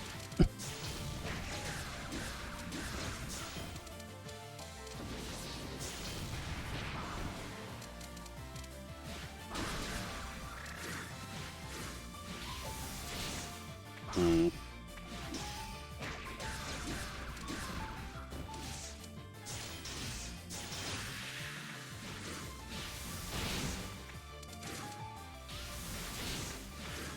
You're really trying to Kirby down smash me with Moko?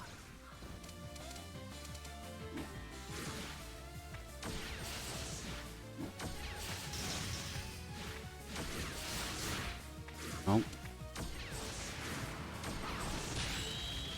Really? Okay. Alright, good work.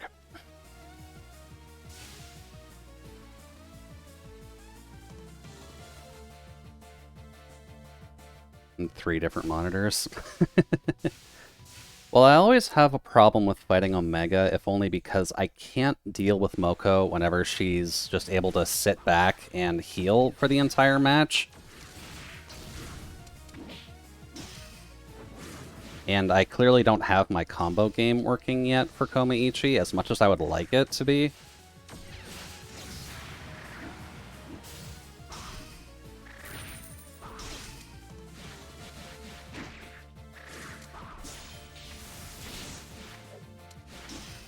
Bop, bop, bop, bop. That and the kicks are a little quick with her, so I have some problems reading those.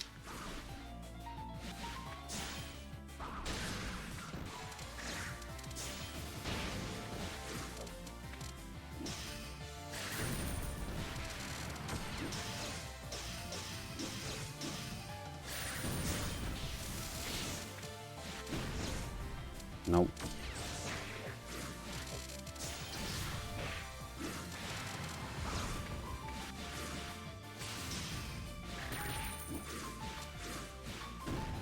Nope.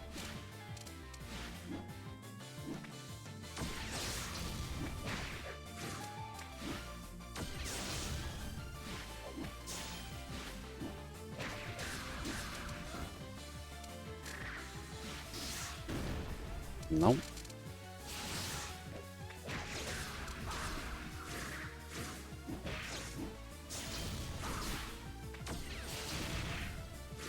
Mm.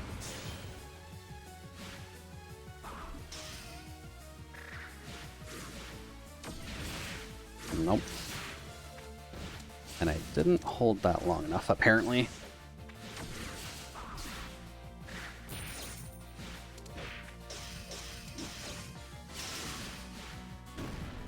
Nope.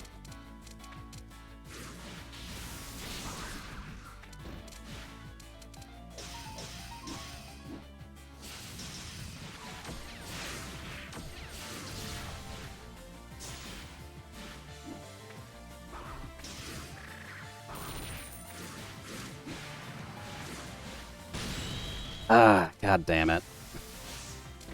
Just needed to hold that a little bit longer and I could have gotten in there. Oops.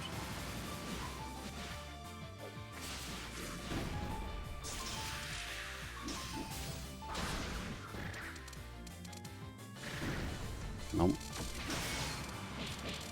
And there's that.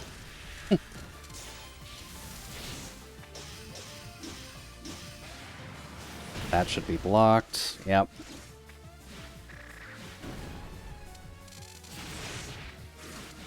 Hands, please. It's just Moko. We've done this before.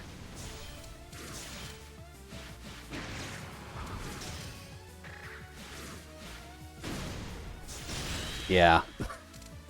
Fuck, man. I should not get salty fighting Moko, but I just cannot read that very well. One more round, just because it's midnight already. I'm not repeating myself, Omega. No, I'm just saying I shouldn't get salty fighting Moko, because I just can't fucking read her half the time. Like, I'm trying to, but then you just get into the rhythm and I can't do anything at that point.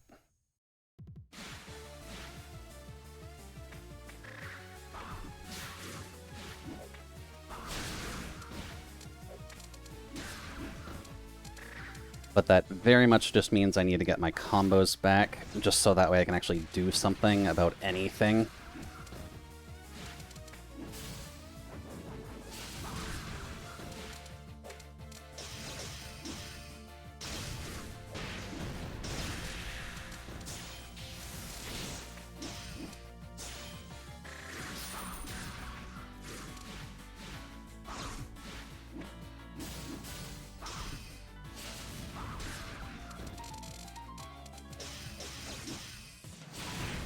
Nope.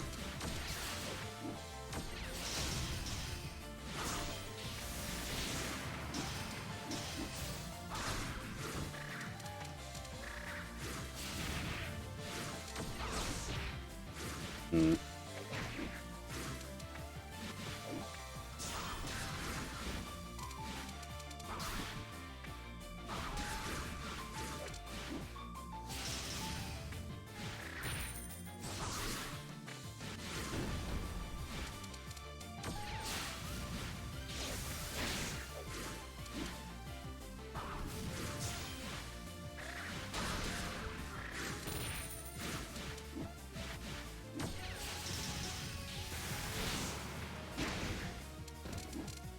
Nope.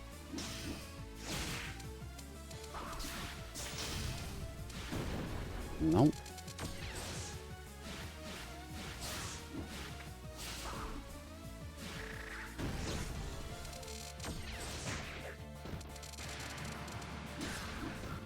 Okay. Gotta remember that at the very least. Nope. And it wouldn't let me block that, oddly.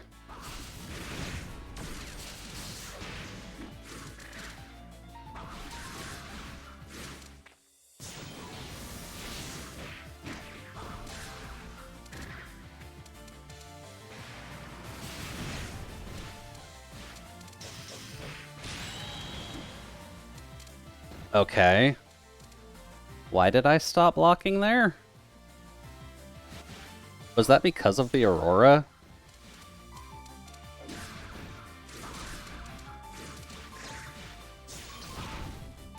Nope.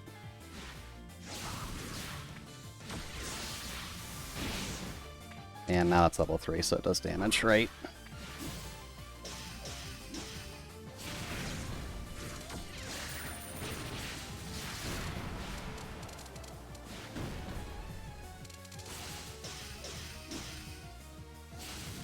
Shoot.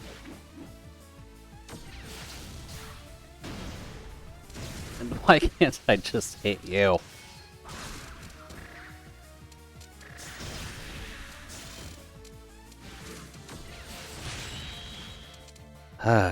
God damn. I really gotta figure out better ways of fighting her.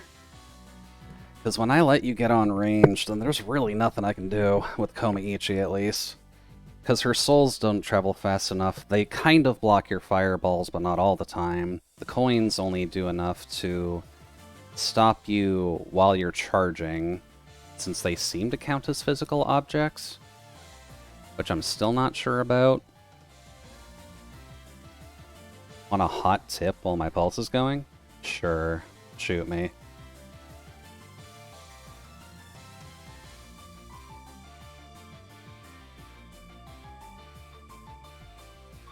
Ew.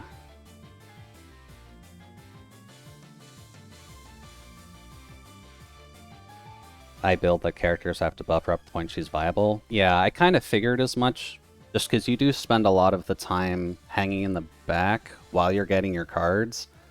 So that still requires me to press the advantage while you still have a kit that outdoes mine relatively easily. since I don't know it the best. You let me get away with the bullshit in the third round. I'm pretty much invincible. Yeah, that's kind of the issue. I'm playing with a medium deck the whole time, but you go low to high. They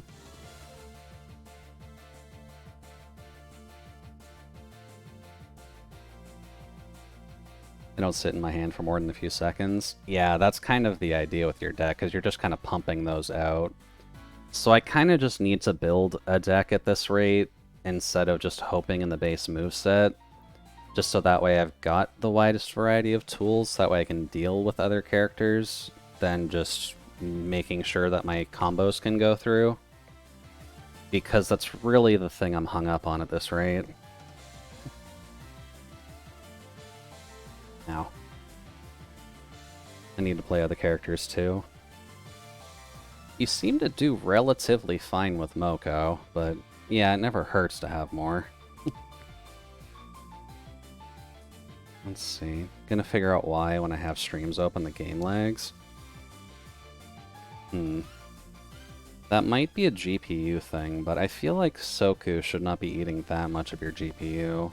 The streams might, but I don't think there's much you can do about that.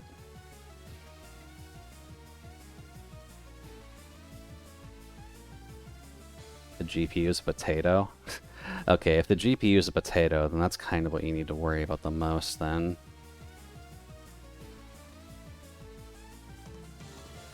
I think when it comes down to it, I had a slightly easier time with Momiji going against Moko, since Momiji at least has the super armor and her moves come out a little quicker and closer than Komaichi's does. And I think that's the hang-up that I've got, since I'm more used to using Momiji against you for now. So I guess that's just something I'm going to have to work out with on Koma.